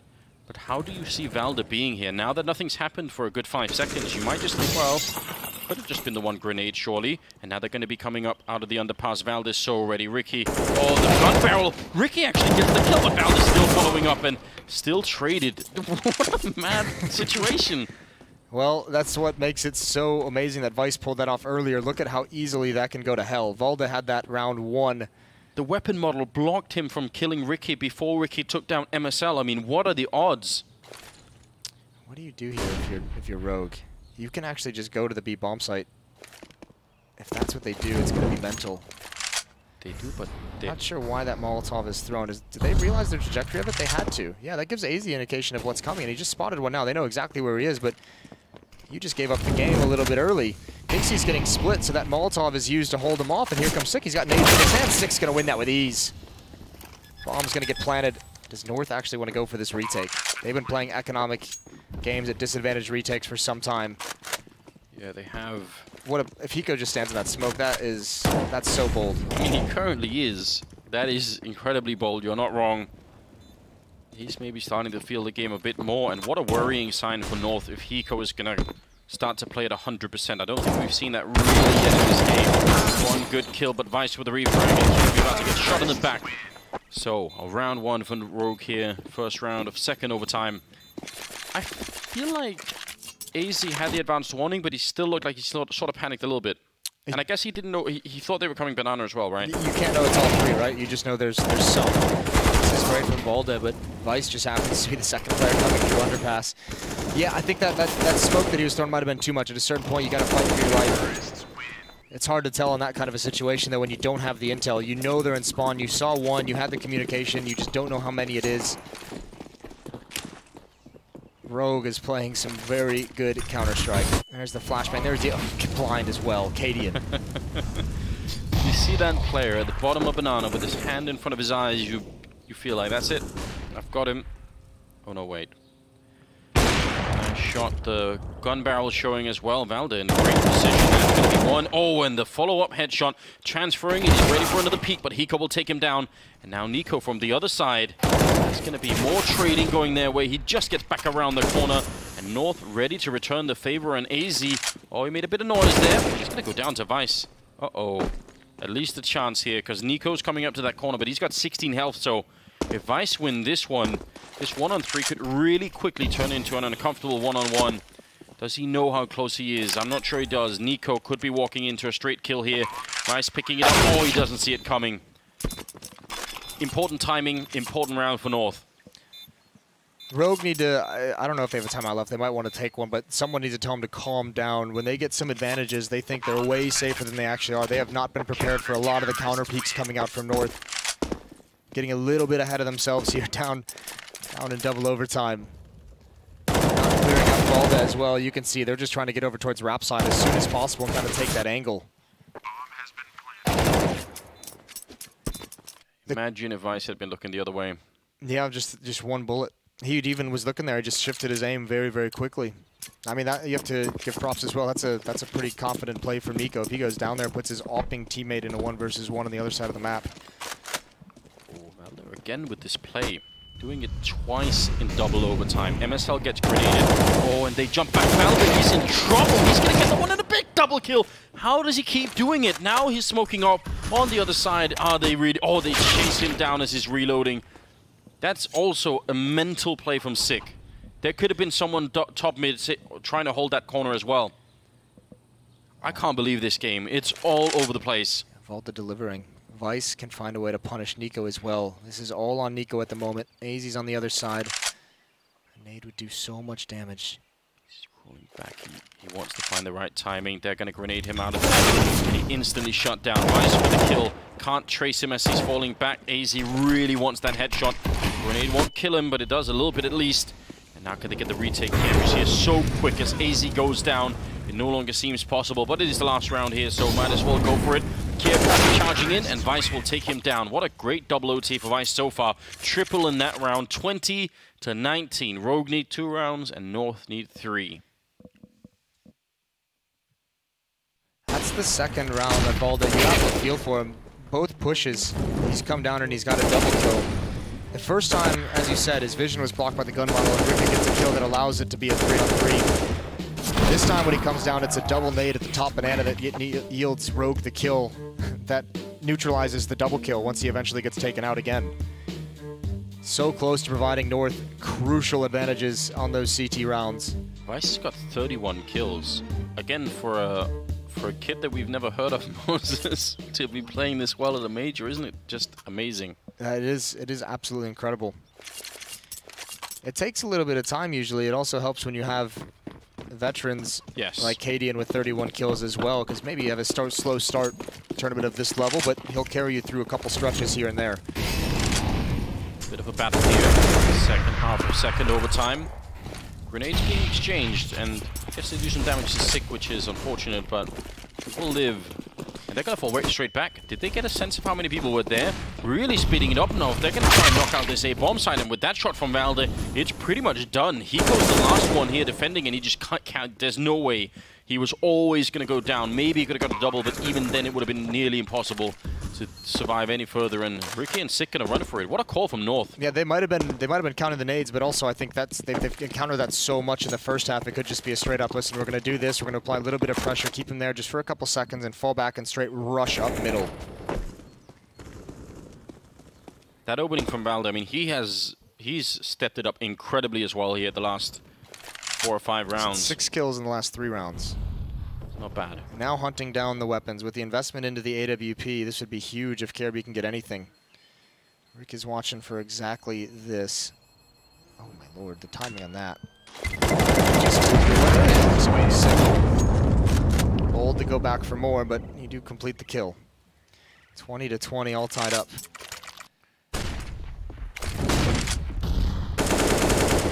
Magic number being 22.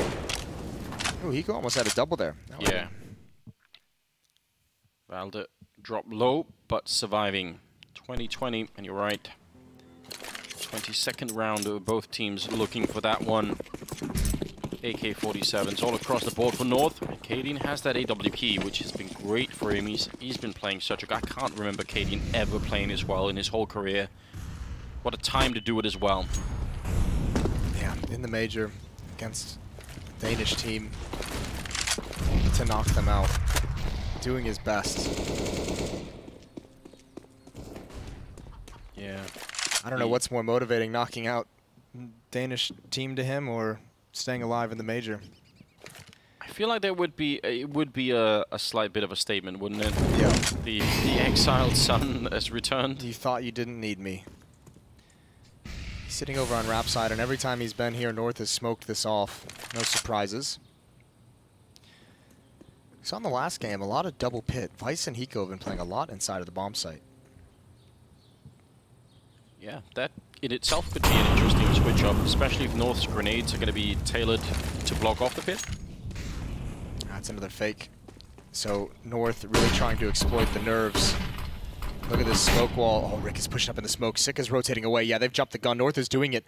Yeah, they're leaning on the inexperience. Ricky is trying up. Oh, a big double. Shutting down the bomb. AC comes back and Ricky is a god right now. Taking 3. The bomb site was gone. It was done. It was almost certainly going to be a bomb plant immediately and no chance for any kind of a rotation. Who makes that kind of a play? This late in the game may have just secured them the win that they needed. Now Nico's going to be going down.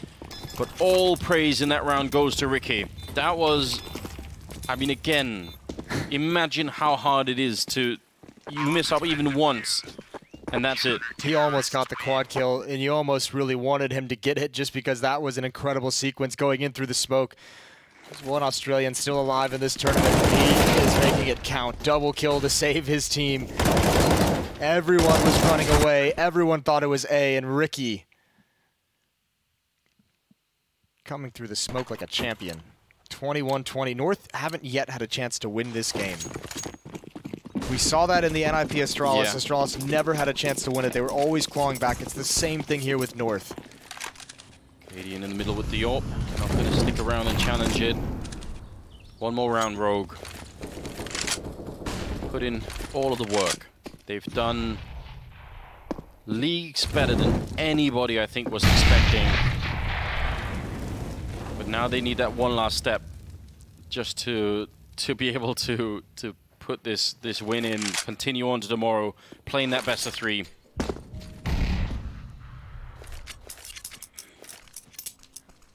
See. There's no way Rogue falls for a fake again. There's no way. It's been 2 rounds now, and they've bit hard. Cadian will have the quick jump. This is the tough. Oh, look at KRB. He's going all the way through. He's so quick. No one spotted this either. Do they know? I don't think so. Ricky might know, but Sick is stuck. How does one do this? He just made it happen, and now Ricky is absolutely gone. That smoke is actually somehow helping him out now. He's going to come through anyway. Never going to get the kill on him. Now very isolated on the bomb site. Sick alone. A kill right now would be beautiful. A double would be a fantasy. 40 seconds. They know he's here. The Molotov is here. And he's going to be going down to MSL. We might be seeing triple overtime. Cadian, one good flick. Taking down Valde. They need a lot more at the moment. The bomb finally down. And the 3-on-3 commencing here. Everything on the line, Rogue. They need these last 3 kills. They need them quick to secure their win for tomorrow. Otherwise, triple overtime. Who knows what happens? Kjærby, he wants it just as much as they do. Vice gonna pick up 1 kill. Kjærby with the spray, he does the damage. He's gonna get 1 more in there. Now time is nearly run out. Nico just has to hide. There is a Molotov on Vice. That's the only thing that can save them, but it's gonna have to be so quick, and it's a bit too far forward. Nico stays alive, and I think now the bomb is so far ticked. There's almost no chance. Nico waiting, and triple overtime is gonna be right here and now. Oh no, I'm not sure what that Molotov before might have been a misclick from Vice, but if he had put that back left, he likely had a chance to win it. That is such a cool play from North, and it's kind of right out of the same vein as what Astralis does on Mirage with Atlas getting up close in the smokes at the B bomb site. You get him up close, you get him in the smoke, 1 pop flash, they're blind for just a couple seconds, they can't hear a massive amount of noise, so he sneaks right behind him. What an assassin to open up the site. I think this is what we call a bathroom break. Well, fair play to them, I suppose. We can only go on for so long. Not you and I, Moses. We're not gonna crumble to that kind of thing. No. We are not weak.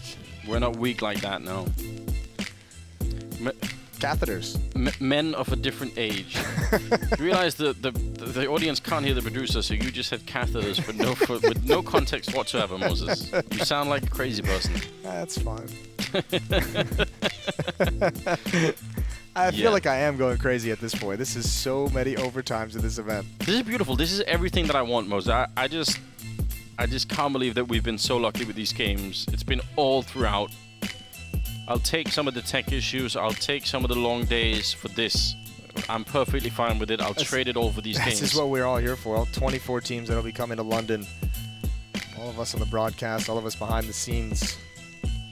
All the fans coming. Here's something that, I'll say this early on, here's something that's worth thinking about.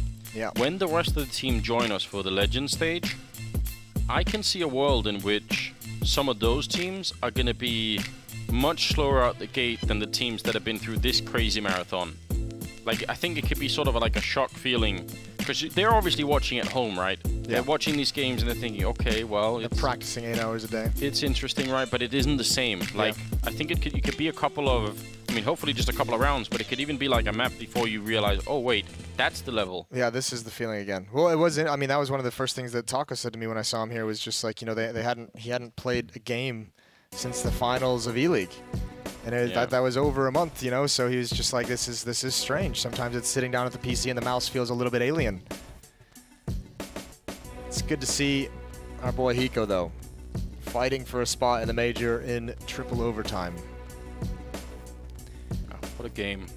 Cadian, his redemption stories are great. Saw how much it means to him. Left family and friends back in Denmark. Has been living in North America practicing with this team, and they had to fight to stay in Pro League even. They didn't have a lot of success in this team early on. That's the crazy thing. Like, normally if that kind of happens, and I actually met up with Katie in January out in New York at the MDL LAN, which is where the relegation happened. They had to fight to stay in Pro League, and you know, you get to a point in a career where you've been on some pro teams, and if you encounter that kind of a struggle, a lot of times people are just like, you know what, why am I living in North America for this? I'll be honest, I'm getting a bit nervous, because just think about in the last 10, 12 days, how many up-and-coming North American teams we've seen. Ghost Gaming in Stockholm. Yeah. Rogue here and Complexity 2.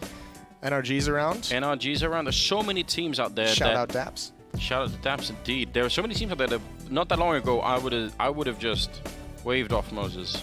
Arrogantly said, no, not these North American people again. Don't want them. Couldn't blame you. Don't need them anymore. Yeah, now we're here. We're back. It's really quite something, isn't it? Flying the flag. Got all that freedom. Yeah, all the freedom in the world. Yeah, this is beautiful. I wanted to keep going, and I guess it will. Third overtime coming up as soon as they're all back from the bathroom break. I wonder if that's a rule in the book, like you get a bathroom break after 3 overtimes. I don't know if it is, but I feel like it's the humane thing to do, Moses. When have we ever done that? I don't know. We wouldn't want the UN to show up eventually, you know? I think that'd be an epic headline. Yeah? All right. Hague intervenes in Counter-Strike tournament in London. Enough of that. It's back to Counter-Strike. I hope you didn't go too far. 21-21, triple overtime beginning right now. North and Rogue. Loser goes home, and no one wants to lose, obviously. Canadian some aggression, and those A-holes peering out into ult mid. Any damage being exchanged. No, nobody's ready to say goodnight yet, but eventually the sun is going to have to go down on one of these teams. AZ checking out the apartment on this side, not finding any challenge yet. This has been such an incredible game. There are going to be some people who went to bed early and they're going to wake up tomorrow and they're going to have to watch this VOD because it's just that good. Flashes all over the place as they take top mid, and that will actually draw a bit of a rotation back from the other side. I think Sick making his way over there. Just in time, KD getting the kill on AZ, and Sick, he's just walked past them as they make their way the other side. They're going to see him. Ricky taking down Nico. This is a great start right now. They need to make a decision right now. They either need to push down mid or come through CT spawn, but Ricky's holding onto the bomb site so well. He might have just saved them. They can't all evacuate. Rogue still... They're all leaving, but Caribbean has an avenue back into the A bomb site. He can't possibly know this, but he's about to call MSL over. This is so weird. I cannot believe all 5 players left. And there is still an element of danger in this round for Rogue. I've never seen anything like this. I mean, they're going to find the bomb now on MSL, surely. That's the giveaway. If they didn't see him with the bomb, maybe they would be tricked by it, but now no chance. Kirby, one good kill. Trying to see if he can deathmatch his way into the round here, but... He needs that bonus money. He needs to go die, so you can see just being hyper-aggressive, trying to take away what he can, but he's need to do it before the time runs out. 3 seconds. Oh, he's tapping away. Knife's out. He's going to finally get it. The knife works. And they're not going to be able to get away. They have to rebuy the AWP. They're not going to be able to find Kirby at the end. What is happening? This is just amazing, isn't it? I'll tell you what. Ricky in regulation with the AWP had a really tough time properly defending this bomb site. Ever since he got the M4 back in his hands, he's been an absolute beast. Just a couple of shots finished off with the knife, but Rogue will win the round, and that is the only thing that matters right now. 22-21. Again, they go for the aggressive push down the middle. Valda was doing this when North are playing on the CT side. Now it's Vice doing it. A little bit of backup from Cadian, but Kirby is so ready for it, and he's going to take that kill. Well read. This time they do not get surprised, but this follow-up we haven't seen. Sid playing aggressively, and AZ getting completely caught with his pants down. There's going to be one more battle here. Sick pushes up the guts. He even gets Molotov by his teammates. They have to hit this B-bomb site now. The map is so shrunk. They have to just go for it. And Cadian's going to have the AWP again. With that smoke up, it's the worst weapon to support your team. Ricka not peeking, waiting. MSL has jumped up, and that's a big fight to lose, but Cadian misses as well, and there's a chance now for North. Somehow we end up in a 3-on-3 after all of that. The push down the middle, out in apartments as well. 3-on-3, and look at Kirby. Oh, God. No one is going to see this deep play. Been watching Tai Lu demos. Yeah, apparently so, and he may have also slightly lost his mind, but at this stage, it might just work. Grenade deep on MSL. Kirby has been playing lights out. Oh no, a team kill. Hiko taking down MSL, and there's the flank coming in. Kirby dropping Hiko. It worked in the end, and the Molotov on top of the bomb, trying to defuse inside. KD 1 health left, and he's going to get shut down. I cannot believe that the sort of stuff that Kirby is doing in this game. He said he wanted to be a star player. Right now, he's playing lights out to make it to the next stage. Yeah, he's delivering 35 kills, 29 deaths on him. Important frag from MSL. It's not a bad call from Kirby as well. Those smokes just way too shallow on the bomb. He might have seen another world where that defuse could have worked. Unfortunate for him. Yeah, how far away did that bullet bounce? That was some epic recoil, wasn't it? You know, maybe he needs to work out, be able to handle that a little bit more. Kirby, oh, picked off this time. We've seen him with those aggressive plays. We've seen him work, and we've seen him end like that. But he keeps going for it. Yeah, I really appreciate it. I really think it's amazing to watch KDM play with this level of confidence. AC's pushed up so far. This is going to be the bit of surprise, but oh, they're not even ready. Hiko wasn't ready for that kind of a rush. She's going to get a double anyway. And finally gets wrapped by Nico on the other side. Now 2-on-3. Big chance for Rogue here to pick up 2 on the CT side. That'd be big news. Bomb plant going to be going down. Oh, are they going to try and stop it? Sick. Maybe he wanted him to come off the plant, but he stuck it anyway. Valda down in the pit, and they're both coming in from the other side. Nobody up in apartments. Smoke for Nico. Smoking off that side again. A little bit annoying for Sick, but the other 2 players may have to create the opening. There's the first flashbang as they try and make their way. Oh no, a little bit of team damage. Valda making up for it. Instant headshot, shutting down Ricky. Now a 2-on-2. And another one, Valda taking down Katie, and Sick is out in the open. Valda to close it out with the triple. 23-22. This game just never ends, does it? Even a little bit of a love tap onto Nico as well, his teammate. Putting him on notice, and what a hard situation to be in for Cadian. And yeah, you're right, Sick has got to be stressed. Just smokes repeatedly. Just coming up over and over in that choke point. That was a high-octane half of overtime from North. They seemed to go take that potty break and come back and said, let's be done. Let's be done with all this. I mean, especially Kirby. I mean... Kirby and Valda are doing a phenomenal job in these overtimes. Yeah, I think you could make a highlight reel, like a little frag movie just out of the overtime between these 2 on this map. 23-22, new numbers 25 that we're looking for. North are so close now. Not a single ore picked up, even if MSL has done some good entries with it. It's all M4s. They're not going to go aggressive anywhere on the map.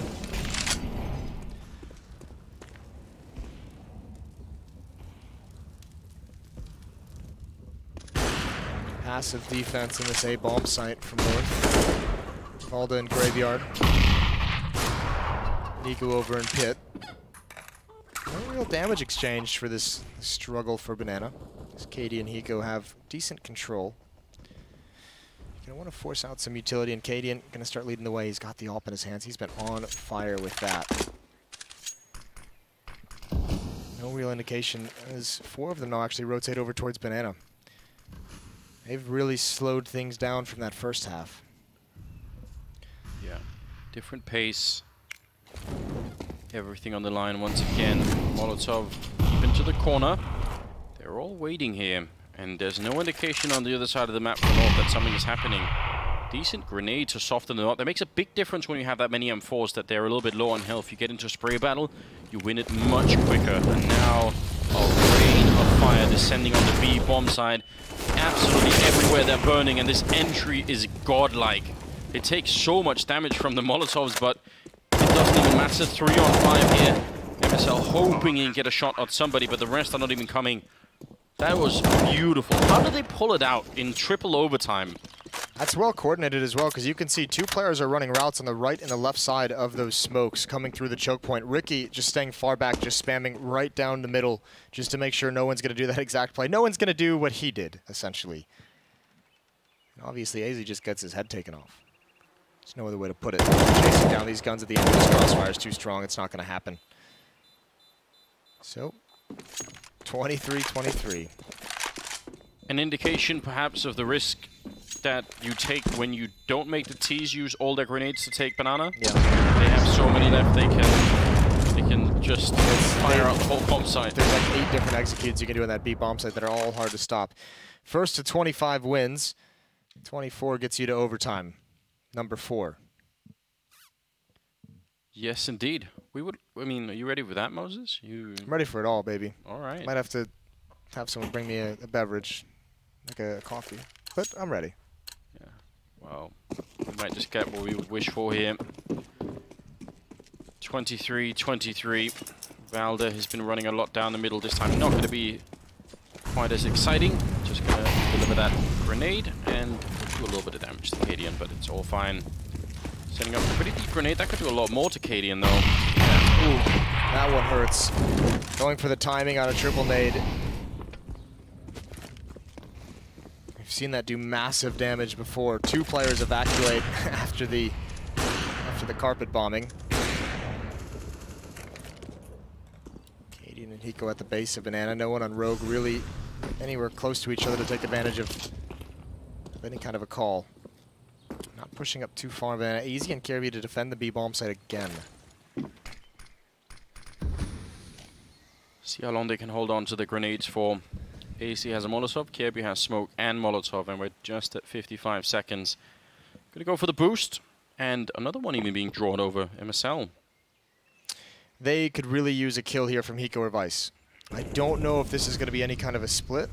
I think they're trying to pressure to force some nades out right now. There's the Molotov on the ground still. Oh my god, MSL gets caught completely off guard. They just marched their way up mid. Now it turns into a split. The rotator is gone. Oh, the boost from Kirby. Is he going to be able to get anyone up here? This is a little bit exciting. They're coming from the other side. Yeah, he does indeed. He gets one, continues and almost did it, but now AZ... Oh, he's feeling very lonely right now. 20 seconds, but backup is a really long time away. He's going to run over here, surely. Oh my god, he picked up a double, and finally they're going to wrap around him, but he actually gave his team a chance. A big one at that. The ball being started right in front. Vice going to go down, and now Katie in the fall next. AZ has done it. No, AZ did not do it. Whoever threw that flashbang from Banana did it. That was key. AZ's flashbang didn't do anything, but they were so blind when he eventually does the follow-up peek. That is an incredible piece of communication from North. Yeah, we're going to need to see that. They finally got there. They finally have a chance to close this map out. They've been fighting the whole way. Remember, this was 14-8 in the favor of Rogue in regulation. Massive comeback for North. 2 rounds in the first overtime for Rogue to try and win. 1 round in the second overtime, and now here we are. After losing MSL and Arch that way, that should have been it, right? That should have been the B-bomb side wiped out. That's heartbreaking from Rogue. 2 more rounds for Rogue here. Oh, sorry, 1 more round for Rogue to force double overtime, and 1 more for North to win it. 4th overtime. 4th overtime, indeed. This is... excruciating. One of these teams is going home tonight, and we don't know which one yet, but they're both, all of them are playing so incredibly well right now. Nico, or they've got 2, if they wrap around, no, Nico should have this angle covered. It's very hard to stop this. 6 takes 1 step forward, he's going to be gone almost immediately. I think he can see that, can he? I can't tell. He's got to be aware of the possibility. Molotov going to force him on 6. That's his fight, down to 2 HP. Nicely managed from Nico. It's been a pretty cold position for him. They haven't really attacked him there too often in this half, but to be focused and ready to go, Ricky would have loved to have hit that shot. There have been a couple opportunities. Actually, look at Vice. Doesn't want to swing too wide on Volda, not forcing any rotations either. Kirby just now being pulled away, but he's going to second guess. He's going to consider, and he's going to come on back. Sick on 2 health. They need it once again. Another miracle being called in here for Rogue. North have a big chance of doing this, and Kirby, he's been playing out of his mind this whole game. Easy coming through with the headshot on 6. Now it's a 5-on-3 with 30 seconds, and the bomb's starting to make its way there. There is one guy lurking in middle, and that's Vice, but what a lurk it would have to be. MSL comes back for a straight headshot. 20 seconds there, wrapping back around, but still in pit waiting. How could they possibly know? Nico is still here, and he's going to win the fight, and this might be all over. 12 seconds now. Rogue in a 2-on-4. They get that shot, but it's all on Cadian, and he is simply out of luck now. 1 versus 3, and it's time to say goodnight to Rogue. 25-23, and North continue for 1 more day here at the Major. What a game this was. Absolutely gutting for Rogue, but North, we said they were going to have to show us something. They came into this after hoisting that trophy in Stockholm not looking great. They faced some real adversity and could have easily folded down at 8-14. For them to come back in that fashion and just crush Rogue's hearts, that's unbelievable stuff. All the big-time players they needed stepped up. Valda was there. Kirby was there. AZ delivered. Yeah, I've rarely seen Kirby play with that kind of intensity. It's been a while, hasn't it? Yeah, you could tell it every round that he was. I'm so stunned at that game. Surely Rogue will have made a bunch of new fans tonight as well. They played their hearts out. You could really tell. 3 overtimes to get that close. You have to feel for Katie after that video we saw of him in the minors. Hiko, they're gonna have to wait a little bit longer for their redemptions to get into the legend stage, but that was a hell of a showing. Absolutely was. What an exciting evening this has been. This is quite a game to finish off with. I think everyone has stayed up, stayed awake. Yeah, you happy. Earned your price of admission, huh? That's definitely. I'm going to need one of those holes. Yeah, you're going to need a little bit. Yeah. Try and stay alive yourself. I think so. It's been a rough week with all these overtimes. It has. And tomorrow's best of threes. Yeah. I can't wait for it. It only gets better. How many of them do we have? I forget. We have 2. Okay. There's three total. We have 2. Good. All right. Freya's ready down there with the interview. We're going to hear from the winners after that marathon of a game. A marathon indeed. I am here with the winning team with Vald and Kirby. So you guys had a bit of a slow start at the beginning of this major. You come off a win yesterday. What was the focus coming into this game? To be honest, we haven't played well. That's really obvious in the results. We had a really hard time playing up to some of our best, and at least we won yesterday, and we were really happy for that. We just wanted to keep going, and we played a lot today to make sure we gave our everything to stay in this major, and just so happy the best of ones are over now. Yeah, because you guys had a pretty decent start on this map. It sort of lost it a little bit going into the second half. How did you manage to bring it back and take it to overtime? I think the primary focus was to keep the mood up, because we've been struggling a bit with the atmosphere this event. But I think you have to give a lot of credit to Katie, and I think they played a really good game, and yeah, they had us on our heels sometimes, and yeah, it was one of the toughest games I've played this year for sure. Yeah, just speaking of Kaden, he had an excellent game. How did you manage to counter him and just keep him contained? It was really hard to counter him. Inferno is one of our really great maps, but we feel it was really hard to find solution this game. They played amazing, and I think they can be really proud of themselves. It was a close game that could have gone either way. But I think we won this game on the routine. We never gave up, but it didn't look good for us all times. But I'm just really stoked right now. How did you manage to keep that mentality up? It's going into 3 overtimes. What was it like as a player in that situation? It's really hard to explain. We just try to take one round at a time. Usually I would say we have more ideas, but I think it's because they played so well. I mean, we were really on point, and our mindset was good as well. But it was just so hard to find solutions, and it was really a grind out. Yeah, because you guys both performed incredibly. Val, I'm going to come to you first. What does the team enable you to do? How do they enable you to perform in this way? I think me and Kirby especially are put into a lot of good positions. So Nico or someone else will always be baiting for us, and yeah, it just. Like when you have a good team and good chemistry, they always put you into positions where you can succeed. And I think it really showed in the late rounds. Like we had a good idea of what they were doing, but yeah, fortunately we came out clutch, and now it's a best of 3. So we're really happy. Yeah, because you guys now have another lifeline. You're 2-2. What are you feeling going into tomorrow, Kirby? I don't know what I'm feeling right now. It's been a really long day, but I'm feeling that for sure we have to improve. Like we have to be honest. If you want to go far here, we need to play better than we have so far, and we know that. It's just about having a meeting to make sure what the recipe is to do that, because I think we're trying really hard. We just need to find our best team play again and our aim. Yeah, because we saw you guys win at Stockholm on the weekend. Is it going to be a focus again on that kind of style of play, and how are you performing there? I think it's really hard to compare. It's always going to be tough to come into a major right after you won a big tournament. So, yeah, I think it's about to keep the level up that we showed here. But I think it's actually good that we started low and then we can hit our peak at some later points. So, yeah, I'm hopeful for the later stages of the tournament if we can get so far. Thank you so much, guys, and congratulations again on that incredible win. We're going to head back over to the analyst desk. I think Kirby's reaction just towards the end of that interview is a summary of how we're all feeling after that one. I mean, it's a mixture of relief, sadness, happiness. I'm just a little confused. An incredible game of Counter-Strike to end our day here. And unfortunately, it does end for Rogue here, but what a spectacular performance they put in Resistance to North. I think both teams really did put their heart and soul into this game. Definitely so. We talk about these kind of matches, being heartbreaking. Would have been either way. We had the North storyline with them just coming off a trophy win.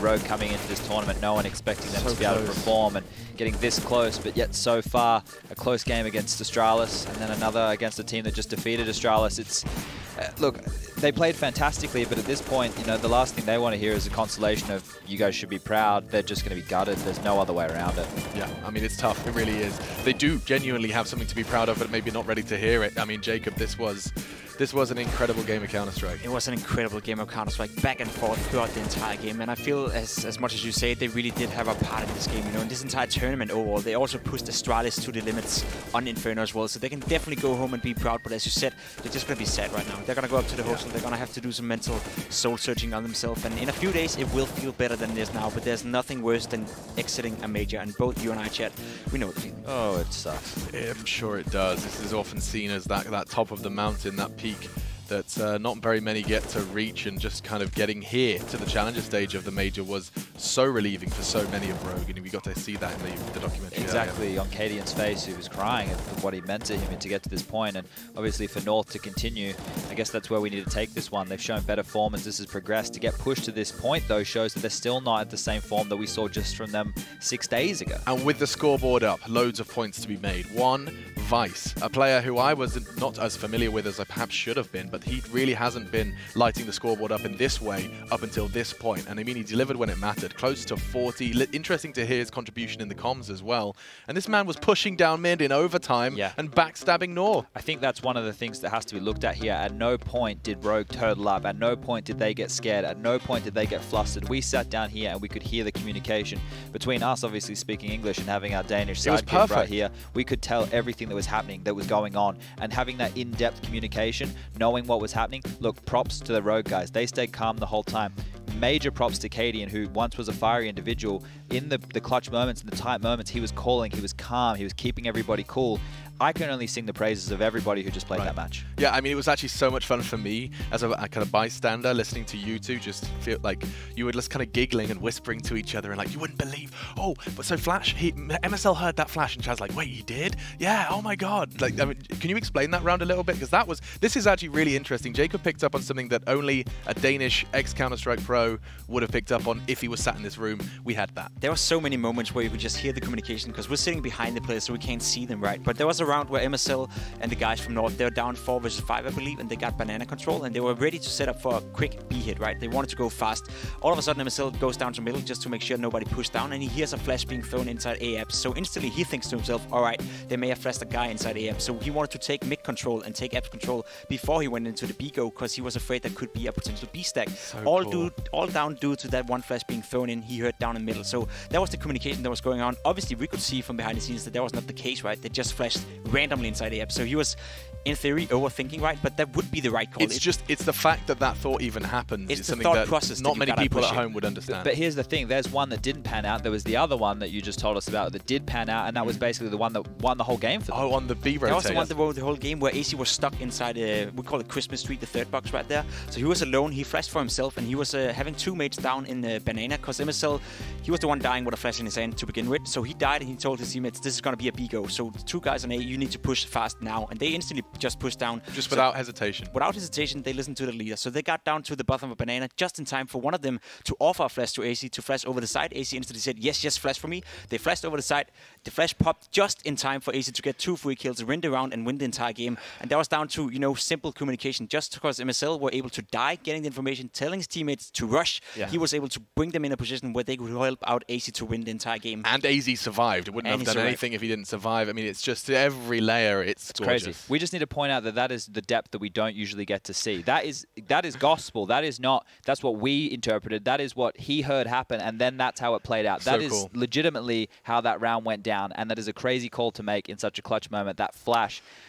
MVP. Speaking of MSL, and speaking of his incredible calls, which we're learning all the more about thanks to our Danish insight here on the desk, it is, of course, MSL and KDN we put head-to-head, and both of these Danish in-game leaders, actually, funnily enough, brought to you by The Predator, have been given a whole lot of credit from our analysts here. I said before this game that this would be the test of how good KDN actually is as an in-game leader, and I do believe you said it as well. He passed. He passed with a big A+.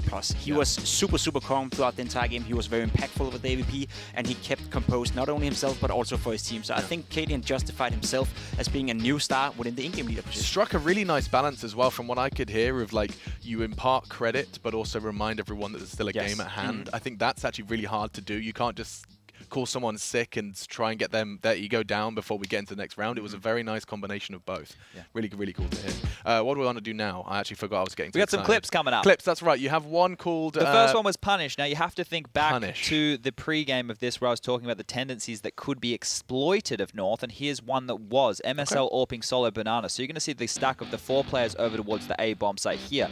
When they get Banana control with the AWP, sorry, they like to have 4 on the A bomb site. Here's MSL on his own. They have prepared a strategy to deal with this. They're ready and raring to go, and once they make this kill, they know they can collapse onto the bomb site. It literally is just one kill, the Punish onto MSL, and they know the bomb site is open for business. This hold is something that North do time and time again. Even did it with Mertz on the roster. So once they're in, they obviously using their utility still to stop the rotation, but they're not so scared because they've done their research. That's the first clip. We do have a second one I just love the fact, and just to back up your point, that they had the audacity, like, when you're so confident in a read that you get 1 kill and 4 people run up Banana with their knives out, you're like, yeah, we know exactly what... That was me holding my flip knife. Read like a book, right? That is beautiful. That's cool to see. And what's the next one? So Punish and then Balls. And this is credit to MSL once more. I don't know who made the call, but we have to assume the in-game leader on the final round of regulation to take your team to overtime, to make a call to rush B. Rush B, this isn't matchmaking. This is rush B without stopping to close out a round. The balls used in this scenario to make this call in the high-pressure environment is insane. But then this is what happens. That smoke has landed, and you can see Sick. He's stuck at the oranges.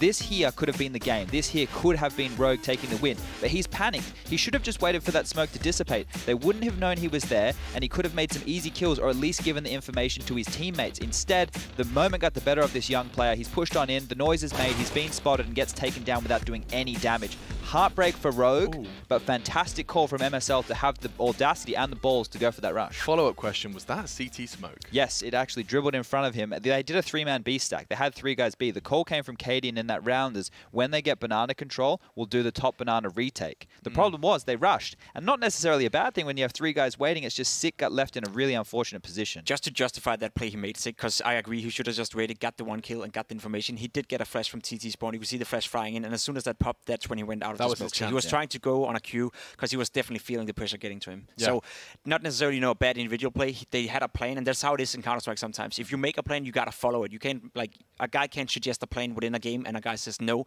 If a guy's suggesting a plan, you just gotta go with it, even though you think it's may not the best plan. Just don't deviate, because then nothing's gonna work. Yeah, it's interesting in itself, and I honestly could talk about this game all day. For hours. Do you know what I love? I love that when games are that good, the segment writes itself. I haven't done anything except just get excited about it. Calming down now, because talking of balls, there was another ballsy play, and it's actually our play of the day here at the FACEIT Major. It was fantastic, and I absolutely loved seeing this. Very unorthodox play from somebody. A 1v3, if I'm not mistaken, brought to you by The Predator, which is in cinemas September 14th. Check this one out. An aggressive flash and push through the smoke to go ahead and make it a 1v2, and then he does this. An open plant. Take note of that, and then he continues to go around the world. He plants the bomb in a 1v2 and charges through CT arch, back around. There's no kit on the CTs, and he gets away with it. Jacob, this was so naughty. This was so naughty, and it was so typical somebody to do stuff like this. I think we even highlighted before the game, this is the type of player who's fun to watch. This is the type of player who could do something that not necessarily is smart, but is unorthodox and will throw the guys off guard, and that's exactly what he's doing right here. Also, it's a super smart play, because he must have known that the money on the CT side weren't good, so it's a calculated risk in that sense, where he know, okay, they may not have a kit, so I'm just gonna go for it. It's a 1 versus 3 anyway. The chances of me winning this one is very low, so I might as well go for the gamble. So as much as we praise Tyloo for sometimes making a lot of dumb decisions, this was super, super well played. Yeah, and I mean, you know, following on from that as well, just the note is that they did come off the bomb. It wasn't as if there was no time. They pulled off the bomb to try and take that fight with somebody, hence they won the round. And Tyloo are still fighting in the competition. We'll be talking about that in a moment, because we are going to be giving you the bracket for the new day. First of all, what we happened today in the Buckhold system, of course, seeds are provided, and I'll have our analysts explain it in a moment. But this is what happened today. A quick recap. What a day it's been. Look at these OTs. 2 games going 25-23. Action here in London for days. gentlemen, which game, if you had to choose one, if someone's just joined us, if someone's just opened their Counter-Strike client, what on earth should they go back and watch? I just think that North This Rogue one, one, yeah. I think there were so many layers to that game, the counter-stratting and the decision-making from Rogue, and then the clutch moments time and time again. Maybe we're just a little bit romanticizing it because we heard all the behind-the-scenes action, that, yeah. but with that in mind, it was still a game that was just on the knife's edge for the entirety. If I had to choose another one, that Hellraiser's Optic game was a whole lot of fun, and this is the state of affairs, I believe. So right now you can see the numbers on the teams from top to bottom, and that's the seeding that they've been given based off the new system. Now this is based on the respective opponents' wins and losses throughout the tournament. That means Vegas Squadron, they've played some tougher opponents, and that's why they have the higher seed in this regard. Optic are at number 2, as you can see, Spirit 3, Tyler 4. So Big North number are actually 5. the bottom seed. Exactly, and now it would work in a normal bracket: 1 versus 6, 2 versus 5, and 3 versus 4. So that means it's going to be, here you go, Spirit versus Tyloo, Optic versus Big, and Vega versus North are the 3 matches for tomorrow. Best of 3s, winner goes to the Major or the Legend stage, the loser goes home. I'm hyped. It's that simple. Loser goes home, winner goes through. Everything at stake. It's just simple. It just everything, as the dust just settles and everything just gets a little simpler. Now we get back to the mind games more. So in the veto, we see endurance. We see if teams like Spirit are more than just one-hit wonders. Yeah. There's a lot to look at tomorrow. Yeah. And, of course, the teams are going to be doing their homework. So it's not like they're going to bed right now. They are going to get at least their coach, getting their head in the books, watching those demos, and preparing for a best of 3. The likes of Big feel like this is their playground. We'll see if it is tomorrow. And so excited for that one. But we have to sleep, eat, repeat. That's what we're going to do right here, right now. Thank you so much for joining us. Another day in the books for the FACEIT Major here in London. And we'll see you tomorrow as more teams are locked in for the Legends stage. And we wave goodbye to 3 more.